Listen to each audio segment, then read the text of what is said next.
Hello students, IIT JEE maths academy में आप सभी का स्वागत है। आई होप कि सभी की जो प्रिपरेशन है जेईई एडवांस को लेकर के बहुत अच्छे से चल रही होगी और आपकी प्रिपरेशन को बूस्ट करने के लिए आईआईटी जेईई मैथ्स एकेडमी ने एक ranker practice series JEE advance ranker practice series start किया है, जिसमें आपको 100 पीपीज प्रोवाइड की जा रही हैं मैथ्स की। ठीक है, तो नाउ इस सीरीज को अगर आप अच्छे से पूरा सॉल्व करते हो तो आई एम श्योर कि आपका जो जेईई एडवांस है, जो भी आप रैंक लेके आने वाले हो, उसमें आपको बूस्ट मिलने वाला है। मतलब काफी अच्छी और रैंक को आप सिक्योर कर सकते हो। मैथ्स वाले पोर्शन में आप काफी अच्छा और कर पाओगे। नाउ तो प्रॉब्लम को स्टार्ट करते हैं। अच्छा, इसमें देखते हैं कि डिटरमिन नंबर 5 में क्या पैटर्न रहा है हमारे पास में। सिंगल करेक्ट प्रॉब्लम्स की बात करें, 3 सिंगल करेक्ट प्रॉब्लम्स हैं डिफरेंट डिफरेंट चैप्टर से। देन उसके बाद में हमारे पास में 2 मल्टीपल करेक्ट प्रॉब्लम्स आ गया। उसके बाद एक पैराग्राफ है। देन हमारे पास 3 न्यूमेरिकल टाइप ऑफ प्रॉब्लम्स हैं। बाद में क्या आंसर की दे रखा है। ठीक है, तो इन सभी प्रॉब्लम को आई थिंक आप सभी बच्चों ने अच्छे से प्रैक्टिस कर लिया है। नाउ तब स्टार्ट करते हैं, डिस्कशन स्टार्ट करते हैं ना। तो पहला क्वेश्चन हमारे पास क्या दे रखा है। फर्स्ट क्वेश्चन समझते हैं। इन ए ट्राइंगल, एक ट्राइंगल में हमें ये दे रखा है इन ए ट्राइंगल। ठीक है, एक रिलेशन ऐसा कुछ गिवन है हमारे पास में, दैट इक्वल्स टू कितना एन आर के इक्वल है, where R is the circumradius. R is the radius of circumcircle, circumradius दे रखा है। एन इज इक्वल टू, तो एन किसके इक्वल होगा। ठीक है, ये पूछा गया है। तो ये प्रॉब्लम बहुत आसान था, बहुत ही आसान प्रॉब्लम दिया हुआ आपको। इसका कारण है कि इसके बाद में जो प्रॉब्लम्स है वो थोड़ी हटके हैं।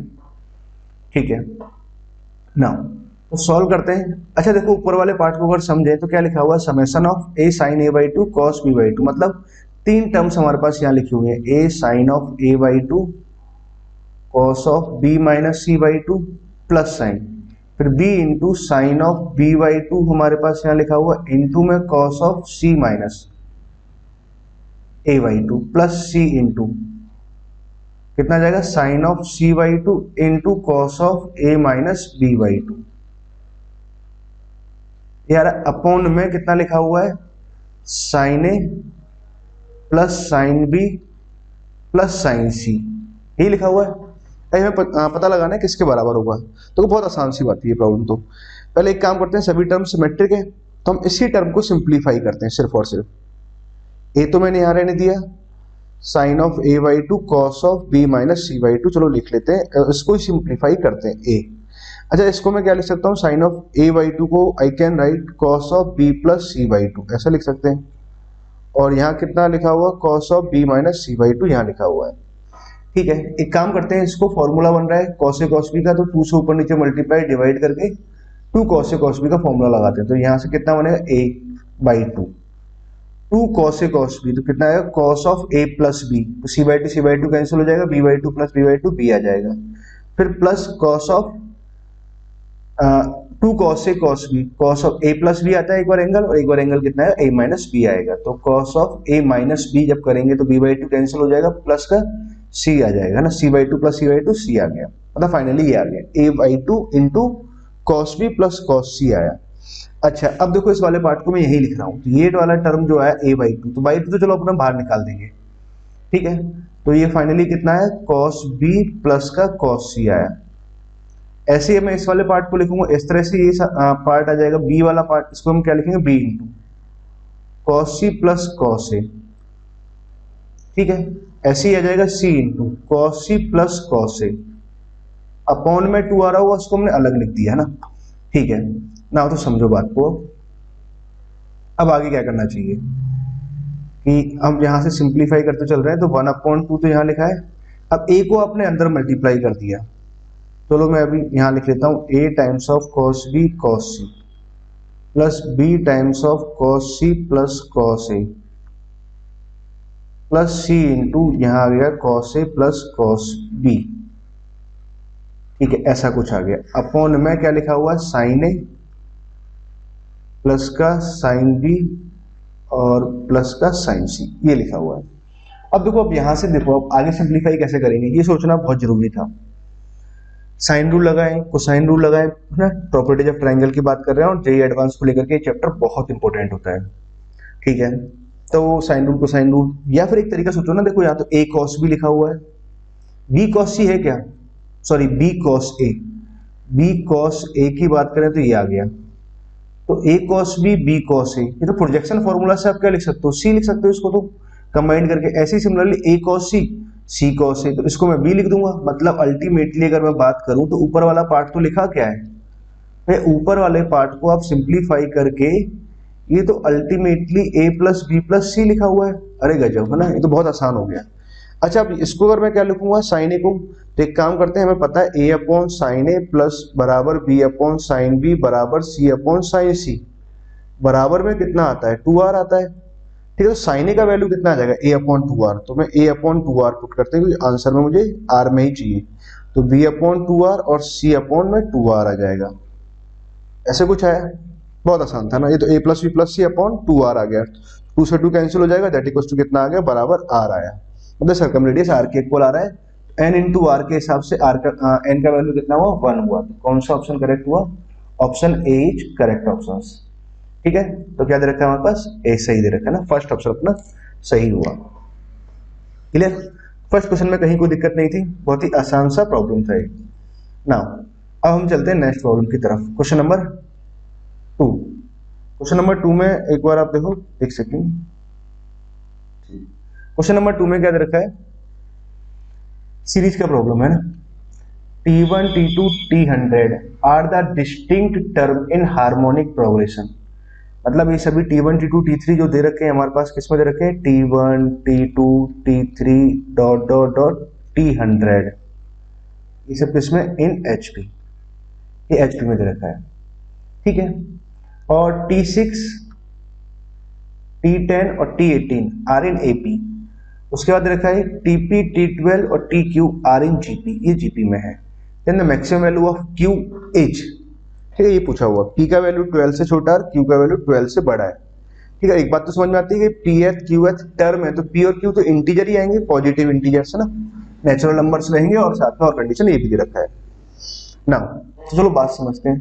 अच्छा पहले तो देखो आप इस बात को समझो कि HP में है, तो आप एक HP ऐसे अज्यूम कर लो, HP क्या ले सकता हूँ मैं, 1 अपॉन ए, 1 अपॉन ए प्लस डी, 1 अपॉन ए प्लस 2d, ये आ गया HP हमारे पास। T100 आपको लिखना होगा तो 1 अपॉन ए प्लस 99d, ये HP है हमारे पास। ठीक है, क्वेश्चन में क्या दे रखा है, पहला काम T6 T10 और T18 आर इन AP, ये AP में दे रखा है, तो इसका मतलब क्या हुआ 1 अपॉन ए प्लस 5d, 1 अपॉन ए प्लस 9d, 1 अपॉन ए प्लस 17d, ये कैसा आ रहा है, AP में आ रहा है, पहली बात तो। ठीक है, जो AP में आ रहा है पहले यहीं से इसको सिंप्लीफाई करते हैं। अच्छा अब इसको सिंप्लीफाई कैसे करोगे, आप पहले ये बताइए। अब देखो इसको जब आपको सिंप्लीफाई करना है तो देखो कभी भी आप 2b बराबर a प्लस सी यहां मत लगाइए, कारण क्या है कि अपॉन में टर्म्स है तो डिफरेंस मेथड यूज करो। क्या बोला मैंने, डिफरेंस मेथड, उससे क्या होता है कैलकुलेशन कंपैरेटिवली आसान हो जाती है। आसान बोले या बहुत आसान हो जाती है। तो मैंने क्या किया, 2b बराबर a प्लस सी लगाने के बजाय कॉमन डिफरेंस वाला फॉर्मूला लगाया, a plus 9d minus of 1 upon a plus 5d बराबर हम क्या लिखेंगे, a plus 17d minus of a plus 9d, ये लिखा हमने। a प्लस 5d यहाँ से गया, a माइनस 9d यहाँ से आया, तो a तो a कैंसिल हो जाएगा, 5d माइनस 9d कराएंगे तो माइनस का 4d ऊपर आया, नीचे कितना आ गया, a प्लस का 9d आया और a प्लस 5d अपॉन में आ गया। नाउ उसके बाद में 9d माइनस का 17d किया, एक ही कैंसिल हो जाएगा, 9 माइनस 7 माइनस का 8d आया, अपॉन में क्या टर्म आया, a प्लस 17d आया, वाह, और a प्लस 9d आया, ये है ना, a प्लस 9d तो कैंसिल हो रहा है, d भी कैंसिल हुआ, माइनस भी कैंसिल हुआ, 4 से ये 2 टाइम्स कैंसिल हुआ। ठीक है, अब समझो बात को, क्या क्या बचा, इधर से तो बचा a प्लस 17d, इसको 2 को इधर मल्टीप्लाई कराया तो 2a प्लस का 10d यहाँ पर आया। ठीक है, नाउ तो बात क्या रही, इस a को तो इधर लेके गए और इसको इधर लेके गए, मतलब फाइनली a बराबर कितना है 7d आया। मतलब जो रिलेशन आपको दे रखा था वहां से हमें ये वाली जानकारी मिली, a बराबर 7d। ठीक है, साथ में हमें क्या दे रखा है, TP T12 और TQ, मतलब T T12 और TQ आर इन जीपी, ये जीपी में दे रखा है। अच्छा, टीपी अगर मैं लिखूं तो कितना लिखेंगे, ए प्लस, ठीक है, P minus one into D, ये है। इसको अगर मैं लिखूंगा तो ए प्लस 11D, और यहां से अगर हम लिखेंगे तो कितना आ जाएगा, A plus Q minus one into D, ये छोटा क्यू है ना। ए का वैल्यू कितना आ रहा है, 7D आ रहा है, तो पुट कर देते हैं। 7D यहाँ पुट किया, 7D हमने यहाँ पुट किया और 7D यहाँ पुट किया, 1/, तो देखो ये कितना होना, PD, और 7D माइनस का D कितना आ जाएगा, प्लस का 6D आ जाएगा। तो 6D तो कॉमन आ गया, तो P प्लस 6 इंटू डी आया, ठीक है। 7D है ना, तो ये तो जाएगा 18D, ठीक है। यहां से बनेगा 7D माइनस का QD करेंगे तो ये कितना आ जाएगा हमारे पास में, Q यहां से बना और प्लस का 6D, ऐसे कुछ है, P प्लस 6D ऐसे कुछ है ना। अब देखो ये सब जीपी में है, अब जीपी में है तो D से आप मल्टीप्लाई कर दो, रेसिप्रोकल ले दो, तब भी जीपी में ही रहेगा। मतलब P प्लस 6 18 और Q प्लस 6 की बात करूं तो इन जीपी, ये जीपी में होगा, ठीक है। तो यहां से अब मेरे पास में क्या रिजल्ट बन के आता है कि यहां से आएगा 18 स्क्वायर बराबर B स्क्वायर बराबर P plus 6 into Q plus 6, ठीक है। मतलब इन दोनों का जो प्रोडक्ट है वो 18 स्क्वायर के बराबर आ रहा है, और साथ में आपको पता है कि P और Q पॉजिटिव इंटीजर्स होंगे, है ना, ये बात भी मुझे समझ में आती है। अच्छा 18 स्क्वायर, तो अब मुझे क्या चाहिए, सवाल में क्या पूछा है हमसे, मैक्सिमम वैल्यू ऑफ Q पूछा हुआ, तो Q का मैक्सिमम वैल्यू क्या हो सकता है, ये मुझे निकालना है। मतलब इन दोनों का प्रोडक्ट हमारे पास 18 स्क्वायर आना चाहिए। 18 को अच्छा मैं क्या लिख सकता हूँ, 6 इंटू 3 लिख सकते हैं, ठीक है, ऐसे लिख सकते हैं। तो ये कितना आ जाएगा हमारे पास में, 6 स्क्वायर तो यहाँ से बना 36 है ना, और 9 है ना, तो मैंने लिख दिया इसको 9 इंटू 36, ऐसे कुछ लिखा। P प्लस 6 यहाँ से लिखा और Q प्लस 6 मैंने यहाँ लिखा, और इसके पीछे लिखने के पीछे थोड़ा सा मैंने लॉजिक भी लगाया था। कैसे, P की बात करें तो भाई ये वाला जो टर्म है ये ग्रेटर देन इक्वल टू 7 होगा, ये बात सही है, ये वाला टर्म भी ग्रेटर देन इक्वल टू 7 ही होगा। अब देखो 36 यहाँ पे लिखा हुआ है, तो कुछ एक फैक्टर मान लो 3 का फैक्टर आपने यहाँ दे दिया, इन दोनों का प्रोडक्ट आने पर ये टर्म आनी चाहिए। तो मतलब 3, अगर मैं ऐसे 3 इसको दे दूं, है ना, 108 यहाँ हो गया, 3 यहाँ आ गया, तो P प्लस 6 कभी 3 के बराबर तो हो नहीं सकता, ठीक है। मुझे मैक्सिमम वैल्यू चाहिए, तो मतलब ये मिनिमम रखना है, तो मतलब मैं P प्लस 6 का वैल्यू 9 ले लूं। समझ रहे हो बात को आप, समझ रहे हो ना, ये वाला डायलॉग बहुत अच्छे चलता है ना। और Q प्लस 6 का वैल्यू 36 ले लिया जाए, ठीक है, तभी क्या होगा, Q मैक्सिमम आ सकता है, अदरवाइज फिर Q मैक्सिमम नहीं आएगा। मान लो यहाँ से अब 3 का एक टर्म यहाँ दे दिया, तो एक उस मिड का टर्म आ जाएगा, ठीक। तो ये वाला टर्म P प्लस 6 का मिनिमम वैल्यू, P प्लस 6 का मिनिमम कितना आ सकता है, 9 आ सकता है, और Q प्लस 6 का मैक्सिमम वैल्यू कितना आ सकता है, 36 आ सकता है। बाकी तो मिड पॉइंट, मतलब मीडिएटर पॉइंट सारे हुए। तो यहां से मैं P की अगर बात करूं तो P का वैल्यू तो 3 आ जाएगा, और Q का वैल्यू कितना आ जाएगा, 30 आ जाएगा। समझ गए बच्चों, ये बात बड़ी गजब की थी इस सवाल में, मतलब यहां तक पहुंचना भी गजब की बात थी, ठीक है। तो सेकंड प्रॉब्लम आपको बढ़िया लगा है ना, एकदम से आसान सा देखने के बाद में तुरंत बढ़िया प्रॉब्लम आ गया ना। तो ठीक है, अपना आंसर कितना है, Q बराबर 30 आ रहा है, 30 दे रखा है कि हाँ, सेकंड का ए ऑप्शन सही है एकदम, सेकंड का ए ऑप्शन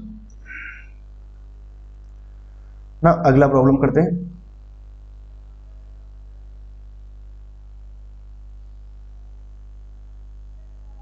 समझो। Third problem, let by x be a solution of this differential equation, इस डिफरेंशियल इक्वेशन का सॉल्यूशन दे रखा है बाई एक्स, ठीक बात है ना। और आगे हमें कुछ दे रखा है, तो इंटीग्रेशन ऑफ बाई एक्स हमसे पूछा हुआ है। तो क्या करना चाहिए, पहले एक काम करते हैं, इस डिफरेंशियल इक्वेशन को सॉल्व करके यहाँ से बाई एक्स निकाल लेता हूँ, यहाँ से बाई एक्स आ जाएगा, तो इंटीग्रेट करके हम आगे टर्म कैलकुलेट कर सकते हैं। पहला मेन मकसद तो क्या हुआ, इसको सॉल्व करके बाई एक्स कैलकुलेट करना है ना। तो क्या करेंगे अपने लोग,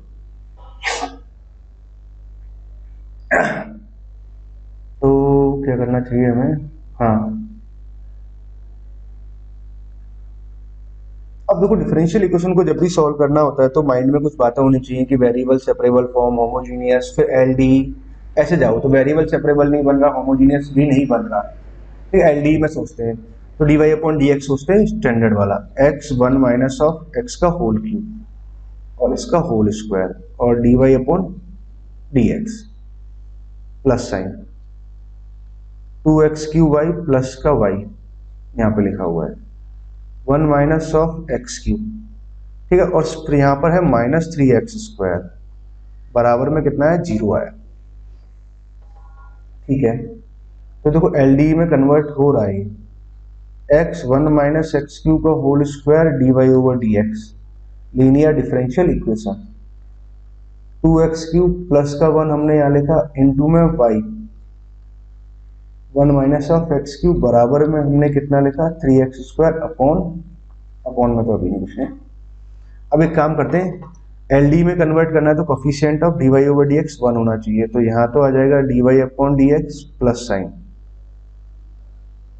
2x क्यूब प्लस 1 y यहाँ से है अपॉन में हमने यहाँ लिखा x और ये आ जाएगा 1 माइनस एक्स क्यूब का होल स्क्वायर आ रहा था जो इससे कट के इतना हो जाएगा। ठीक बात है, 3x² हमने यहाँ लिखा, x यहाँ लिखा हुआ है 1 माइनस ऑफ एक्स क्यूब का होल स्क्वायर, इससे हमने पूरे से डिवाइड लगा रखा है, तो जब इससे डिवाइड लगाएंगे तो x भी कैंसिल हो जाएगा, तो यहाँ x बचा सिर्फ 3x upon 1 minus x cube upon whole square बचा। ओके, अब करते हैं आगे की बात, है ना। तो देखो परफेक्ट एलडी लिखा हुआ है, डी वाई है उसका y है, बाकी सब x में है, तो जब इसको जब सॉल्व करना है तो पहला काम इंटीग्रेटिंग फैक्टर ढूंढना। अब इंटीग्रेटिंग फैक्टर लिखते हैं, तो ई पावर में लिखोगे और क्या लिखेंगे 2x क्यूब प्लस 1 अपॉन में x into 1 minus x cube into D x, यही आएगा इंटीग्रेटिंग फैक्टर। सही बात है, यही आएगा। अब क्या करना चाहिए, इसको इंटीग्रेट करना है, यहाँ 2x क्यूब लिखा हुआ है, कैसे इंटीग्रेट करेंगे सोचो। ओके, टी वगैरह मानने से कोई फायदा नहीं पड़ेगा, जनरली हम क्या करते हैं सब्स्टिट्यूट करते हैं या फिर कुछ कॉमन वॉमन लेके देखते हैं ना, डायरेक्ट तो कोई फायदा हो नहीं रहा।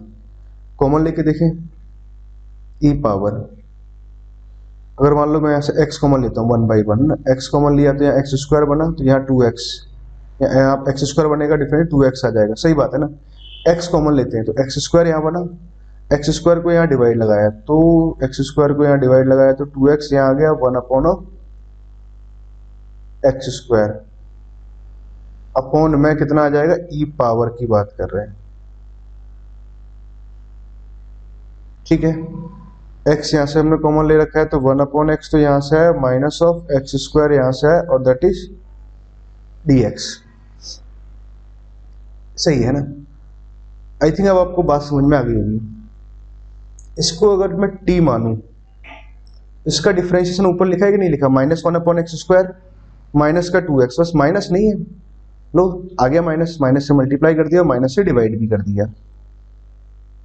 ठीक है, अब इसको t माना तो ऊपर वाला पार्ट dt में चला गया, तो इसका इंटीग्रेशन तो कितना आ गया, log t आ गया, e power minus of log of t, t कितना आया 1 upon x minus of x²। चलो मोड वगैरह भी लगा देते हैं। ठीक है, ना यहाँ से हमने क्या लिखा, e पावर में, अब क्या कराएंगे, यहाँ से आ जाएगा x³ माइनस साइन को चलो अपने यहाँ रहने देते हैं, माइनस साइन अभी यहीं रहने देते हैं ना, e पावर ऑफ, यहाँ से अपना जब बनेगा तो 1 माइनस x³ अपॉन में x बना, तो 1 माइनस x³ अपॉन में x, माइनस साइन जब यहाँ दे देंगे तो मतलब फाइनली कुछ ऐसे आ गया x upon 1 minus of x³ आया, मॉड भी हटा दिया ना। इस मॉड को हटाने के लिए कोई ना कोई जानकारी, ठीक है ना, मतलब ऐसे लिख सकते हो आप, कोई दिक्कत नहीं है ना। यहाँ तक की बात हमें समझ में आई, तो ये इसका इंटीग्रेटिंग फैक्टर ये आया, x upon 1 minus of x³ आ गया। अब इसका इंटीग्रेटिंग फैक्टर आया तो अब इसका सॉल्यूशन क्या आ जाएगा, solution is y into integrating factor कितना आ रहा है, x upon 1 minus of x³ बराबर माइनस साइन से, एक सेकंड समझ में आ गया ना आपको, यहाँ माइनस जब करेंगे तो ये अपॉन में जाएगा, 1 इसे ln हट जाएगा वन अपॉन इसे लिखेंगे तो ऐसे लिख सकते हैं ना। अब समझो बात को क्या करना है, y इंटू इंटीग्रेटिंग फैक्टर बराबर क्यू, क्यू हमारे पास में ये लिखा हुआ है 3x अपॉन में कितना लिखा हुआ है 1 माइनस ऑफ एक्स क्यू, इसका होल स्क्वायर इनटू में integrating factor 1 minus of x Q, ठीक है, dx और साथ में इंटीग्रेशन कांस्टेंट c लिखना मस्ट होता है, बहुत जरूरी है। ठीक ना, तो समझो बात को, y x 1 minus of x Q बराबर में यहां तो क्या बना, ये 1 माइनस एक्स क्यू इसका होल क्यू आ गया और यहां आ गया 3x स्क्वायर dx और प्लस का c आया। ठीक है, अच्छा अब देखो इस पूरे वाले पार्ट को अगर मैं t मानता हूं, ऊपर वाला पोर्शन dt में जा रहा है, बस माइनस नहीं है तो ठीक है, माइनस तो अपन ऐसे ही ला सकते हैं, ये आ गया माइनस। ठीक है, ओके, इसको t माना तो dt में चला गया तो 1 अपॉन टी क्यू बना, 1 अपॉन टी क्यू में तो t पावर -3 ऊपर लिखा तो t पावर -3 कितना आ जाएगा, इंटीग्रेशन t पावर -2 अपॉन में -2 आएगा तो t का वैल्यू कितना हुआ 1 माइनस एक्स क्यू पावर में -2, इससे हटाते हैं। ठीक है, अपॉन में कितना आएगा -2 आ जाएगा और -1 यहाँ पे लिखा हुआ था ही ऑलरेडी और प्लस का c। ठीक बात, तो यहां तक की बात तो बनी। अब क्या करना चाहिए, y x अपॉन 1 माइनस ऐसे कुछ लिखा हुआ है ना, तो y x upon 1 minus of x Q तो हमने यहाँ से लिखा, यहाँ तो 2 आ जाएगा और यहाँ आ जाएगा 1 माइनस ऑफ एक्स क्यू का होल स्क्वायर प्लस का c। ठीक है, ये आ गया। अब एक काम करते हैं, c का वैल्यू भी निकालते हैं ना।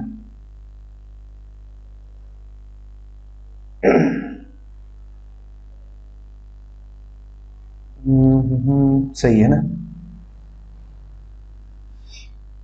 क्या कह दिया हमने, 3x स्क्वायर 1 माइनस एक्स का होल की यहाँ पे लिख दिया, टी स्क्वायर यहाँ से आ गया, ठीक है, T cube T power -3 upon +1, ठीक है ना, सब कुछ ठीक है ना यहाँ तक तो।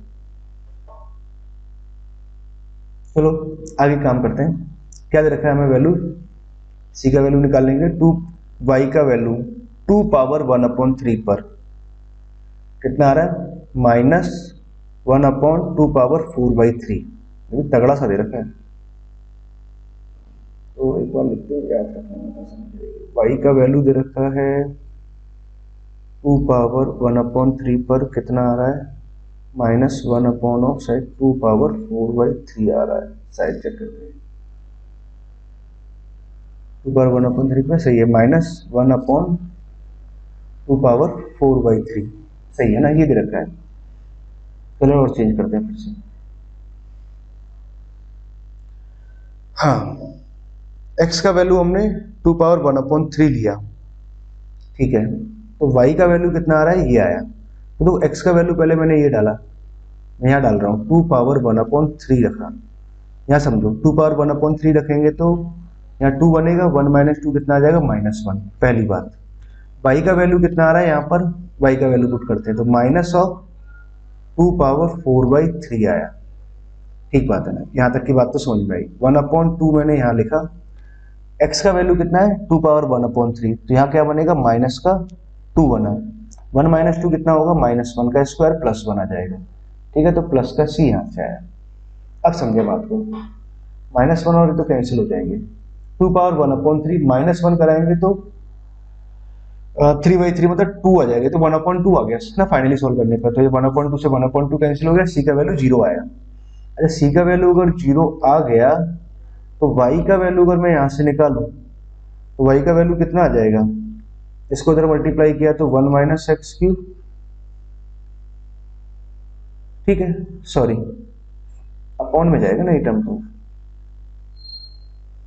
इसको जब मल्टीप्लाई कराएंगे तो चलो ठीक है, x को इधर डिवाइड कर दिया, 2x यहाँ से आया, इसको इधर मल्टीप्लाई किया तो एक बार कट जाएगा तो 1 माइनस एक्स क्यू आ जाएगा, ठीक है, ये आ गया, मतलब y का वैल्यू ये आया, फाइनली सॉल्व करने पर ये आया y।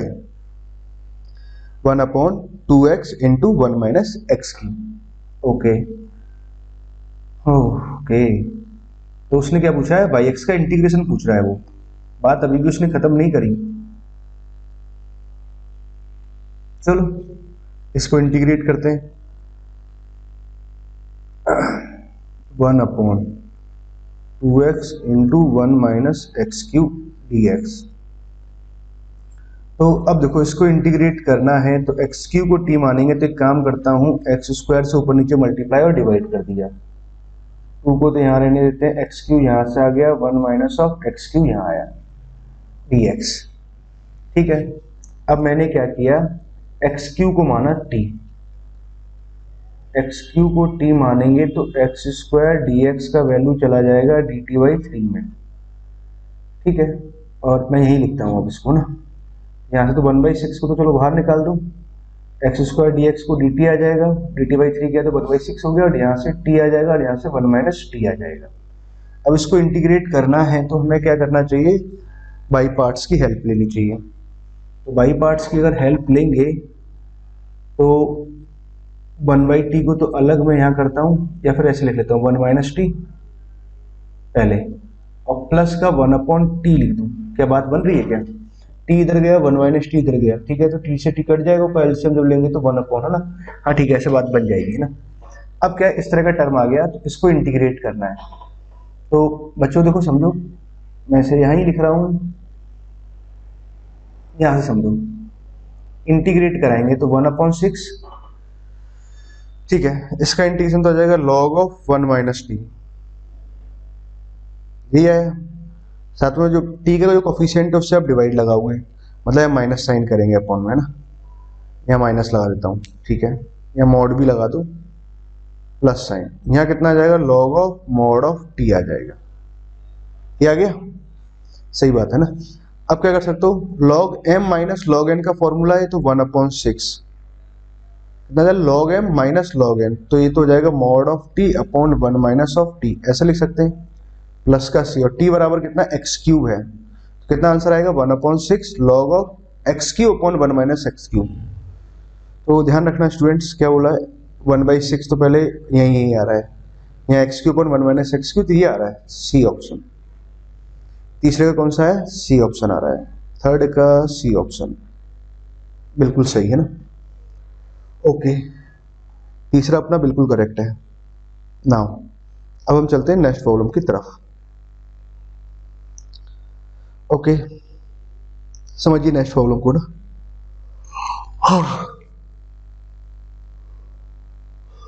सॉरी, क्या दिया है हमारे पास, let S with the set of all non zero real numbers A, ठीक है, such that the quadratic equation this has two distinct real root alpha and beta, मतलब इसके दो डिस्टिंक्ट रियल रूट है। पहली बात तो यहाँ से एक बात मालूम चल गई कि डी कैसा होगा, स्ट्रिक्टली ग्रेटर देन 0 होगा, एंड साथ में क्या दे रखा है, अल्फा माइनस बीटा का जो डिफरेंस है वो 2 से छोटा है। Then which of the following interval is are a subset of s is, s क्या दे रखा है, s is a set of all non zero real number a, इसका सेट दे रखा है। तो चलो ठीक है, हमसे ये पूछा हुआ है, सॉरी बच्चों, बहुत मेहनत लगती है इस सब में, आपके लिए बहुत अच्छे से मेहनत कर रहे हैं, मतलब बहुत मेहनत कर रहे हैं। आपको अगर नहीं मालूम होगा कि ये वीडियो बनाने में मुझे 1-1.25 घंटा तो रिकॉर्डिंग में लगता है, ठीक, उसके बाद में पौना घंटा तकरीबन इसको कन्वर्ट होने में लगता है, कुछ रेंडरिंग होती है कुछ ना सॉफ्टवेयर से, उसके बाद आधा घंटा इसको अपलोड होने में लगता है, जैसा मेरे पास नेट कनेक्शन है, ठीक है। समझो एक क्वाड्रेटिक है, इसके दो रूट दे रखे हैं अल्फा और बीटा। पहली बात तो हमें क्या दे रखा है कि डिफरेंस ऑफ रूट जो आ रहा है वो कैसा आ रहा है, 2 से छोटा आ रहा है, पहली बात। दूसरा हमें क्या दे रखा है, साथ में डी कैसा है हमारे पास, ग्रेटर देन 0 है, कि रूट्स रियल एंड डिस्टिंक्ट है, ठीक है। तो ना दोनों को सॉल्व करते हैं, पहले मैं डी कैलकुलेट करता हूँ, ठीक है। तो पहले सिर्फ डी कैलकुलेट किया, बी स्क्वायर माइनस 4ac, तो बी स्क्वायर कितना आ जाएगा, a माइनस 1 का स्क्वायर माइनस 4, a यहाँ से आया और c यहाँ से आया, दिस इज डी आया। सिंप्लीफाई भी कर लेते हैं थोड़ा सा। ए स्क्वायर, चलो लिख लेते हैं ए स्क्वायर माइनस का 2a प्लस का 1, यहाँ से मल्टीप्लाई कराएंगे तो माइनस का 4a स्क्वायर यहाँ से आ जाएगा, माइनस माइनस प्लस का 8a यहाँ से आ गया, तो ये आ गया हमारे पास माइनस 3a स्क्वायर डी आया, माइनस का 2a और प्लस का 8a, तो कितना आ जाएगा 6a प्लस का ना, और प्लस 1 यहाँ से लिखा हुआ तो that is plus 1। This is the value of D, ये डी है पहली बात। अब हम एक काम करते हैं, डी कैसा होना चाहिए, ग्रेटर देन 0 होना चाहिए। चलो इसी को सॉल्व करते हैं। तो अब डी ग्रेटर देन 0 को सॉल्व किया तो माइनस 3a स्क्वायर प्लस का 6a plus 1 greater than 0, minus sign से मल्टीप्लाई कर देते हैं तो 3a स्क्वायर माइनस का 6a माइनस 1 लेस देन 0, ऐसा कुछ आया। फैक्टर्स आएंगे क्या इसके, नहीं आ रहा है ना। अब देखो ये क्वाड्रेटिक जो आ रहा है ना, ये लेस देन 0 आ रहा है, तो लेस देन 0 कहाँ होगा, बिटवीन द रूट होगा, ठीक है। आई होप आपको ये बात पता होगा ना। मान लो उसके फैक्टर्स करते हैं, तो मैं एक काम करता हूँ, पहले 3 से डिवाइड करता हूँ, तो a स्क्वायर यहाँ से आया, माइनस का 2a यहाँ से आया, माइनस ऑफ 1/3 यहाँ से आया, लेस देन 0 है, प्लस 1 जोड़ा और 1 हमने सब्ट्रैक्ट कराया, तो ये हमारे पास में क्या बना, a माइनस 1 का होल स्क्वायर, 1 जोड़ा तो यहाँ से आ जाएगा माइनस ऑफ 4/3, इसको इधर ले गया मैं, कितना आ जाएगा हमारे पास में 4/3, चलो ऐसा लिख देते हैं, ठीक है। चलते जा रहे हैं ना, आपने स्क्वायर रूट लिया तो a माइनस 1 स्क्वायर रूट लेंगे तो यहाँ मॉड आएगा, यहाँ 2/√3 आ जाएगा। अब मैं इसको इधर लिख देता हूँ, बहुत हो गया इसका नीचे नीचे लिखना, a माइनस 1 2/√3 तो हमने यहाँ से आ जाएगा छोटा और इससे बड़ा आ जाएगा। आई होप बच्चों आपको ये सब बात तो पता ही होगा ना, 1 प्लस a 2/√3, शुरुआत में ये सब बहुत सीखते हैं ना, मतलब जो शुरू के जब आप तैयारी करते हो ना IIT की, मैं कलर ये लेता हूँ, यहाँ माइनस है 2/√3, एक ऐसा हो जाएगा 1 माइनस 2/√3 से तो बड़ा होगा और इससे छोटा होगा, चलिए हमें मालूम चला पहली बात तो, ठीक है। ये आया, मतलब अल्टीमेटली सॉल्व करने पर ये आ रहा है जो यहाँ दिखाई भी दे रहा है, ठीक है। अब हम बात करते हैं डिफरेंस ऑफ रूट की, तो ये कितना आ जाएगा difference of root d upon में कितना आएगा मॉड ऑफ ए, और दैट इज लेस देन कितना आ रहा है, डिफरेंस ऑफ रूट 2 से छोटा दे रखा है, ठीक बात है। अच्छा देखो पहली बात तो ये डिफरेंस ऑफ रूट का फॉर्मूला सभी को याद होना चाहिए, जिन बच्चों को नहीं याद है याद करो, बस इतनी सी बात है ना। अपने क्रॉस मल्टीप्लाई कर सकते हैं ना, मॉड ए पॉजिटिव ले रखा है हमने, ये तो पॉजिटिव ही है ना, क्रॉस मल्टीप्लाई कराएंगे तो यहाँ तो डी आ जाएगा, यहाँ लेस देन आ जाएगा, यहाँ 4 आ जाएगा, मॉड ऑफ ए स्क्वायर को चाहे तो आप ए स्क्वायर लिख सकते हैं, ठीक बात है। डी का वैल्यू हमने यहाँ कैलकुलेट किया हुआ था, तो माइनस 3a स्क्वायर प्लस का 6a प्लस का 1 इज लेस देन कितना आ जाएगा 4a स्क्वायर आ जाएगा। तो हमारी बात यहां तक तो समझ में आएगी। अब देखो 4a स्क्वायर को मैं इधर लेके आया, सब कुछ सही कर रहे हैं ना, कैलकुलेशंस में ही ध्यान देना चाहिए बेटा, है ना, क्योंकि ये कैलकुलेशंस गड़बड़ करवा देता कई बार। माइनस 7a स्क्वायर प्लस का 6a, और ये बात रे इसका तो फैक्टर्स हो जाएंगे, बढ़िया वाले फैक्टर्स हो जाएंगे। चलो 7a स्क्वायर माइनस का 6a और माइनस का 1 लेस देन 0, a बराबर 1 सेटिस्फाई कर रहा है, a बराबर 1 सेटिस्फाई कर रहा है, तो a माइनस 1 इसका एक फैक्टर होगा, दिख रहा है डायरेक्ट। दूसरा कुछ आएगा वो पता नहीं क्या आएगा, पर इतना पता है कि यहाँ +1 आएगा, क्योंकि ये मल्टीप्लाई करने पर -1 यहाँ तभी आ सकता है, और यहाँ 7a आ रहा होगा, तो 7a स्क्वायर तभी बनेगा, मतलब ये लेस देन 0 है, तो a कहाँ आ रहा होगा -1/7 और 1 के बीच में आया, ठीक है, ये आया यहाँ से। तो अब क्या ये भी होना चाहिए एंड ये भी होना चाहिए, दोनों का मुझे क्या लेना है, इंटरसेक्शन लेना है, ठीक है। अब दोनों का इंटरसेक्शन लेना है, तो अब एक काम करते हैं, इंटरसेक्शन में यहाँ कहीं लेता हूँ, इसको करते नीचे, आप समझ तो गए सारी बातें। तो क्या क्या आया हमारे पास में, a आया -1/7 और 1 के बीच में, पहली बात।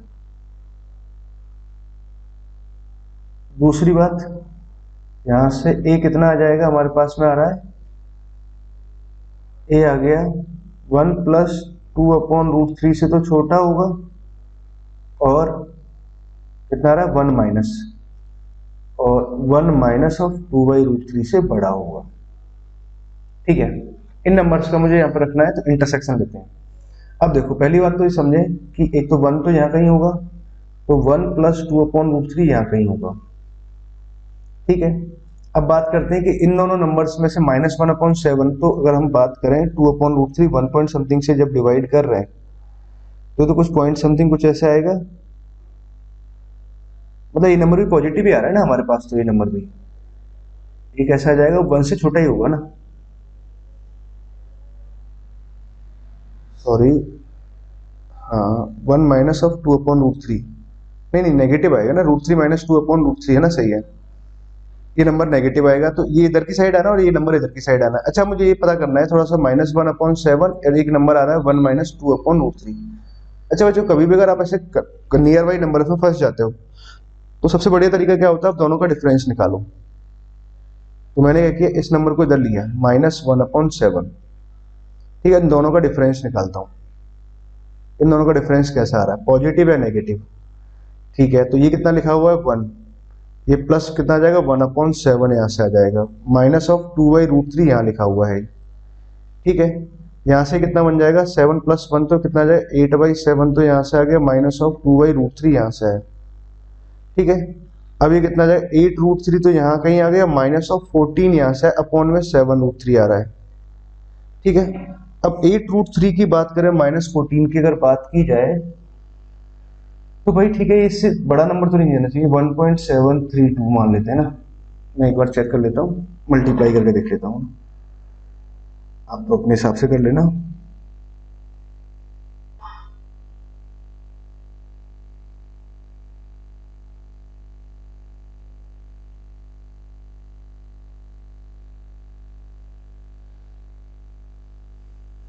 ये कैसे आएगा 13 पॉइंट समथिंग कुछ ऐसा आ रहा है, मतलब नेगेटिव ही आ रहा है ना, मतलब ये नंबर नेगेटिव आया, तो ये नंबर अगर नेगेटिव आया तो इसका मतलब क्या हुआ, इन दोनों का डिफरेंस अगर नेगेटिव आ रहा है तो ये नंबर छोटा है और ये नंबर बड़ा है। ये नंबर अगर बड़ा है तो मतलब क्या हुआ, ये ओरिजिन के नजदीक आ रहा है, मतलब बड़ा नंबर है तो -1/7 इस साइड आ रहा होगा और 1 - 2/√3 इस साइड आ रहा होगा। ये नंबर बड़ा हुआ, नेगेटिव आ रहा है प्रोडक्ट ना, तो नेगेटिव आएगा तो क्या होगा हमारे पास में, ये नंबर छोटा, ये नंबर बड़ा, बड़ा नंबर है तो थोड़ा इधर साइड लिखेंगे ना। ठीक है, यहाँ तक की बात रही ना, चलो ठीक है, बहुत धीरे से हमने सब समझा ना। ये कह रहा है कि इन दोनों के बीच में होना चाहिए, ये कह रहा है कि इन दोनों के बीच में होना चाहिए। क्या बात कर रहे हैं, एक सेकंड रुको बेटा, -7 ये स्क्वायर है ना, यहाँ गलती कर दी है ना, जब माइनस साइन से डिवाइड कराएंगे तो इनक्वालिटी का साइन बदल जाएगा, यहाँ पर भी बदल जाएगा, और ये जो आएगा अब आंसर आ जाएगा ए हमारे पास में 1 से बड़ा होना चाहिए, या फिर ए कैसा होना चाहिए -1/7 से छोटा होना चाहिए। ठीक है, ये उल्टा आंसर लिख दिया मैंने ना, ए 1 से बड़ा होना चाहिए और ए -1/7 से छोटा होना चाहिए। ऐसा मुझे कैसे मालूम चला, क्योंकि ये तो इतना छोटा सा ही आंसर दिख रहा था, ऑप्शंस में ऐसा आ ही नहीं रहा था। चलो बच गए ना, कई बार क्या ऐसे प्रॉब्लम सोल्व करने का खुद ही मालूम चल जाता है कि कहीं ना कहीं गलती हो गई है ना, ये कुछ ऐसे आ रहा है। तो हमारे पास में क्या है, इन दोनों के बीच में आंसर आया और ये दोनों आंसर आए है ना, दोनों का जब इंटरसेक्शन लेंगे ये भी होना चाहिए एंड ये भी होना चाहिए, दोनों का इंटरसेक्शन ये आएगा, तो हमारे पास ये आंसर आएगा।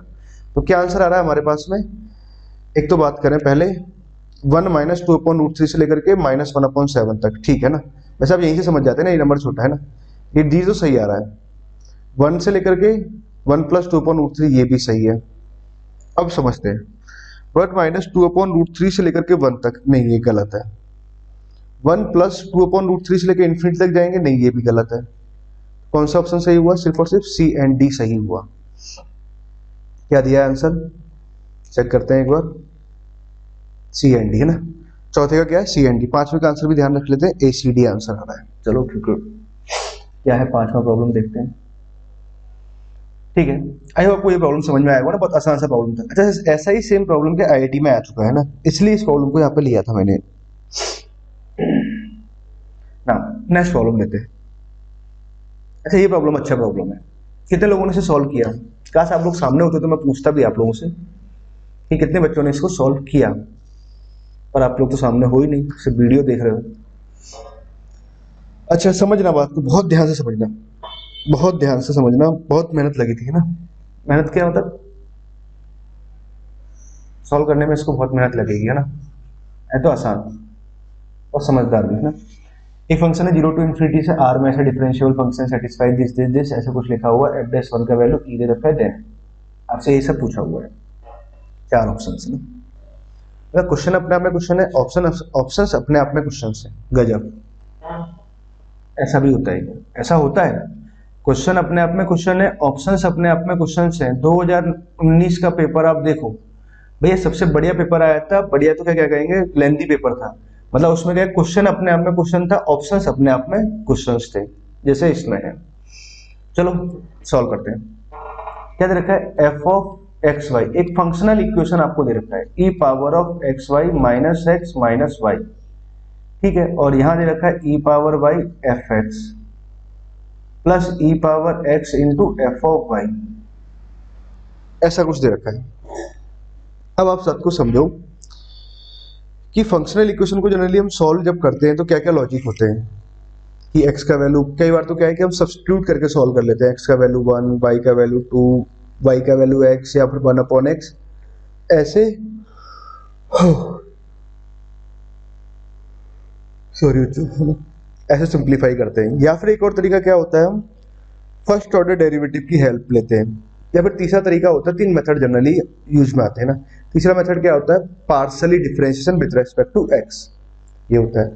या चौथा तरीका क्या हो सकता है, मैनिपुलेशंस। नाउ अब देखो कौन सा तरीका लगेगा ये किसी को नहीं पता, ये प्रॉब्लम को देख करके और सॉल्व करने के बाद ही समझ में आता है।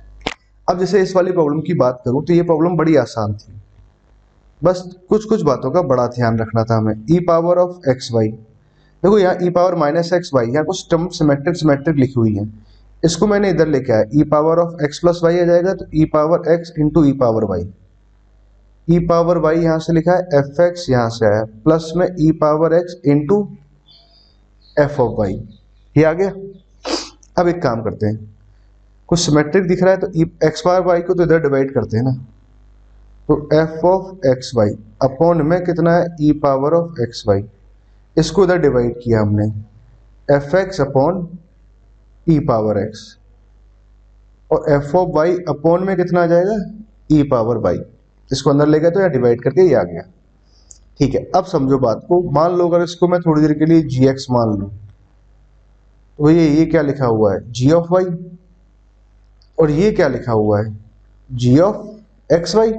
अरे गजब, अगर ऐसा कुछ लिखा हुआ है G of x Y, G of Y वगैरह जो भी कुछ आपको दिखाई दे रहा है, तो फिर क्या करेंगे, ऐसा फंक्शंस कब आता है, तो लॉग में आता है।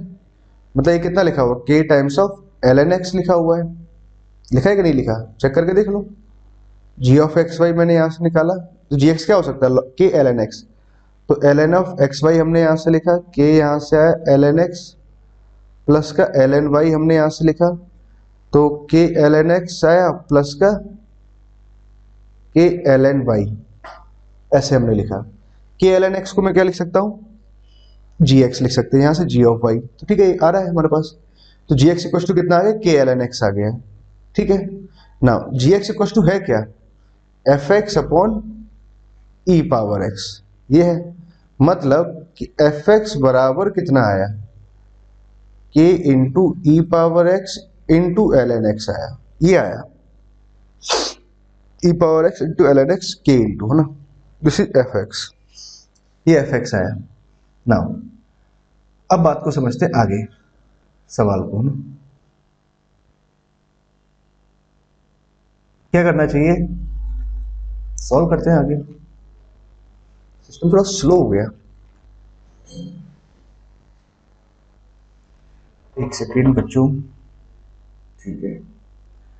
अब क्या करते हैं, हमारे पास एफ एक्स तो निकल के आया, एफ एक्स ये आ गया, K into E power X L N X, की निकालने के लिए हमारे पास वैल्यू दे रखा है एफ डैश वन, तो एक काम करते हैं इसका एफ डैश निकालते हैं।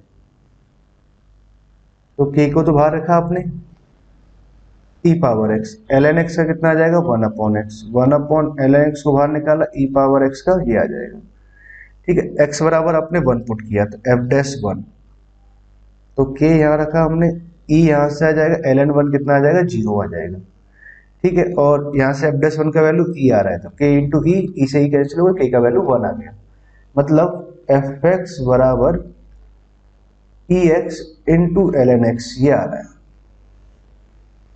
वाह, तो यहां तक की बात आपको समझ में आनी चाहिए। अब समझते हैं हम आगे के सवाल। तो पहला सवाल तो हम ये समझते हैं, इसको अब हटा देते हैं और यहां पर मैं इसको नोट करके लिख लेता हूं, यहां थोड़ा रफ कर लेते हैं। सिस्टम हैंग हो गया, धीरे धीरे चल रहा है। एफ एक्स बराबर आ रहा है ई पावर एक्स ln x आ रहा है। ठीक है, जगह बनाते हैं, इसको हटा देते हैं यहां से, अब हमें इसकी जरूरत नहीं है। अब समझते हैं, पहला ऑप्शन है ना, ऑप्शन ए, क्या दे रखा है हमारे पास, limit of x tends to e, ठीक, एफ एक्स का वैल्यू कितना आ रहा है, ई power x ln x minus of E power x upon में कितना है, x माइनस ऑफ ई आया।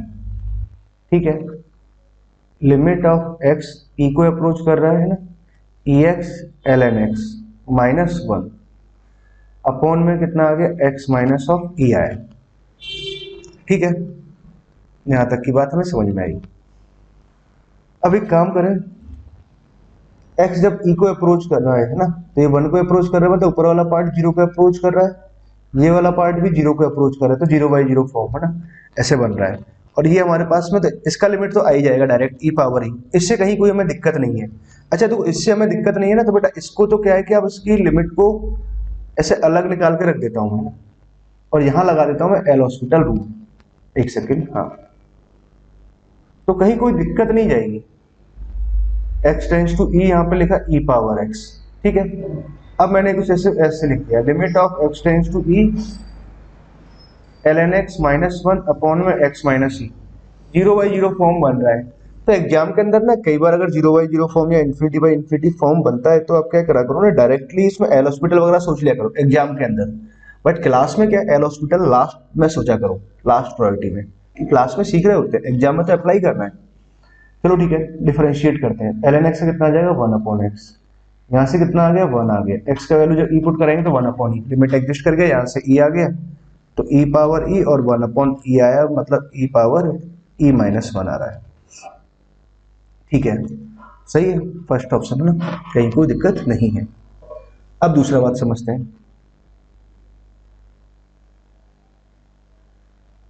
दूसरा क्वेश्चन, रफ हो जाओ,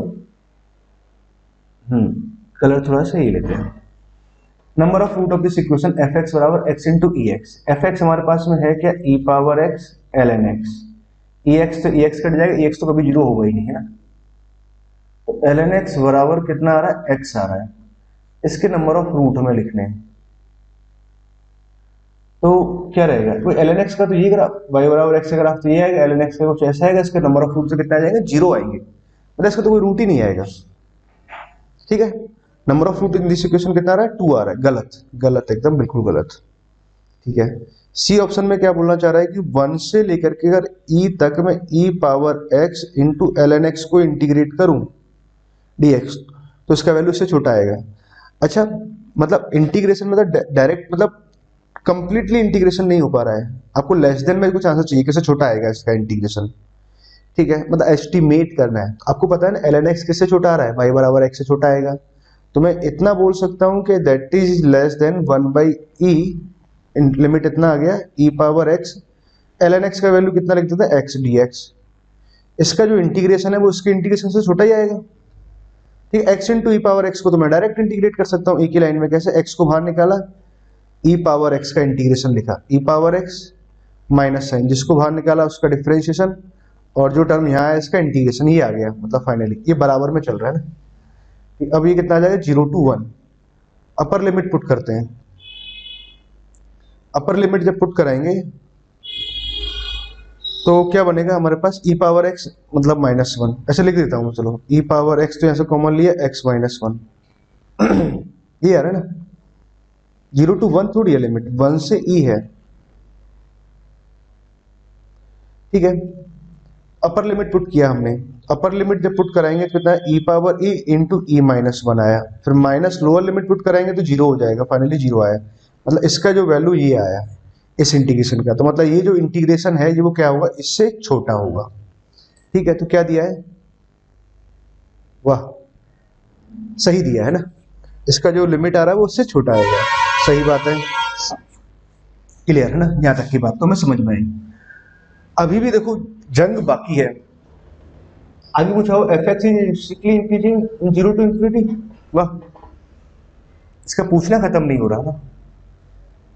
चलो अब इसको हटाते, तीन ऑप्शंस तो अपने हो गए ना, यहां तक तो टिक कर लेते हैं, जो कर लिया है उसको टिक करना बहुत जरूरी है, इनको बाय बाय कहते हैं ना। अब एफ एक्स तो हमें पता ही है, ये है क्या है, F X E power X L N X, और एक्स कैसा है, जीरो से बड़ा, क्योंकि डोमेन की बात कर रहे हैं ना, जीरो टू इन्फिनिटी की बात चल रही है। नाउ मैंने क्या किया, यहां से एफ डैश एक्स निकाला, स्ट्रिक्टली इंक्रीजिंग डिक्रीजिंग के बारे में पता करना है, ई पावर एक्स तो यहां लिखा, एल एन एक्स का डिफरेंशियल कितना आ जाएगा, वन अपॉन एक्स, ठीक है, एल एन एक्स को बाहर निकाला, ई पावर एक्स का कितना आएगा, ई पावर एक्स आ गया, ठीक है, मतलब ऐसे टर्म, मतलब यहां से ई पावर एक्स कॉमन ले लेता हूं, E power X one plus x L N X upon में एक्स आया, ठीक है।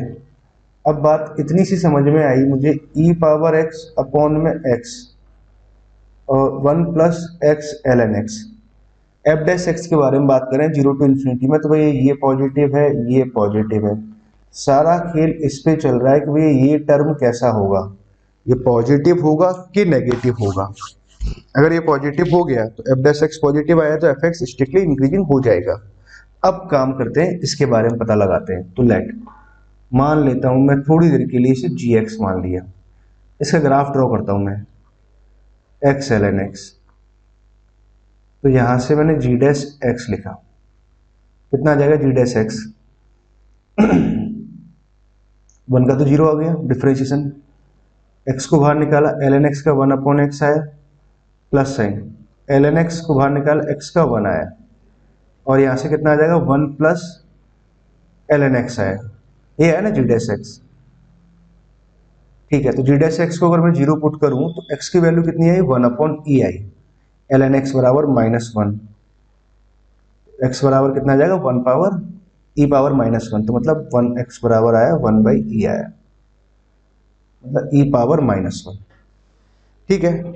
अब देखो ई का वैल्यू मैं माइनस वन से अगर छोटा लूँ, ई पावर माइनस टू लूँ, माइनस थ्री लूँ, तो इधर तो वैल्यू नेगेटिव आ रही है, इधर वैल्यू पॉजिटिव आ रही है, मतलब जी डैश एक्स यहाँ तो डिक्रीज कर रहा है और यहाँ फिर इंक्रीज कर रहा है, ठीक है, जीरो से बड़ा आ रहा है। तो बात क्या रही, अच्छा वन अपॉन ई पर वैल्यू कितनी आ रही है जी एक्स का, है ना, तो जी ऑफ वन अपॉन ई पर हमने वैल्यू निकालते हैं, तो वन तो हमने यहाँ लिखा, प्लस साइन वन अपॉन ई यहाँ लिखा, वन अपॉन ई यहाँ पुट कराएंगे तो ई पावर माइनस वन, तो यहाँ माइनस वन आ जाएगा, तो वन माइनस वन अपॉन ई आया, मतलब वैल्यू पॉजिटिव आई, तो वैल्यू पॉजिटिव आई, तो बात क्या रहा, अगर मतलब जी एक्स का मुझे ग्राफ रखना है, जीरो के बाद ही जाना है, वन अपॉन ई पर मिनिमम बनना है, ठीक है, यहाँ जीरो के बाद ही जाना है ना, एक्स जब जीरो को अप्रोच कर रहा हो तो एक्स एल एन एक्स का जो लिमिट आता है वो जीरो आता है, मतलब जीरो पे क्या है, यहाँ वन से स्टार्ट हो रहा होगा ना, ये बात ध्यान रखना, यहाँ से डिक्रीज करेगा वैल्यू पॉजिटिव जाएगी, फिर कुछ ऐसे जाएगा ग्राफ, ओके, ये ऐसे ग्राफ जाएगा, तो मतलब वन अपॉन ई पर इसका वैल्यू पॉजिटिव आया, मतलब ये वाला जो ग्राफ आया है ये हमेशा पॉजिटिव ही आ रहा है, मतलब ये वैल्यू कैसी आई, पॉजिटिव आई, ये वैल्यू पॉजिटिव पॉजिटिव पॉजिटिव आया, तो एफ डैश एक्स कैसा आया, पॉजिटिव आया, और एफ डैश एक्स पॉजिटिव आया तो फंक्शन कैसा बनेगा, स्ट्रिक्टली इंक्रीजिंग, तो कौन सा ऑप्शन सही हुआ इसका, D is also correct option. Okay students, I hope आपको अच्छे से क्लियर हुआ ना। तो बात करते हैं आगे, है ना, इसका ऑप्शन चेक करते हैं, एसीडी, शायद एसीडी था, जितना अपना ध्यान रख रहे थे, एसीडी, ठीक है, ओके आगे चलते हैं, नेक्स्ट प्रॉब्लम,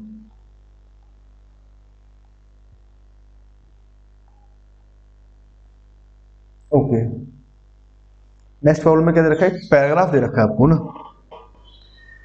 हाँ इस पैराग्राफ को बच्चों आपने अगर अच्छे ढंग से अगर सॉल्व किया होगा ना, मजा सा आ जाएगा आप लोगों को ना, बहुत ही आसान सा और सही पैराग्राफ है ना।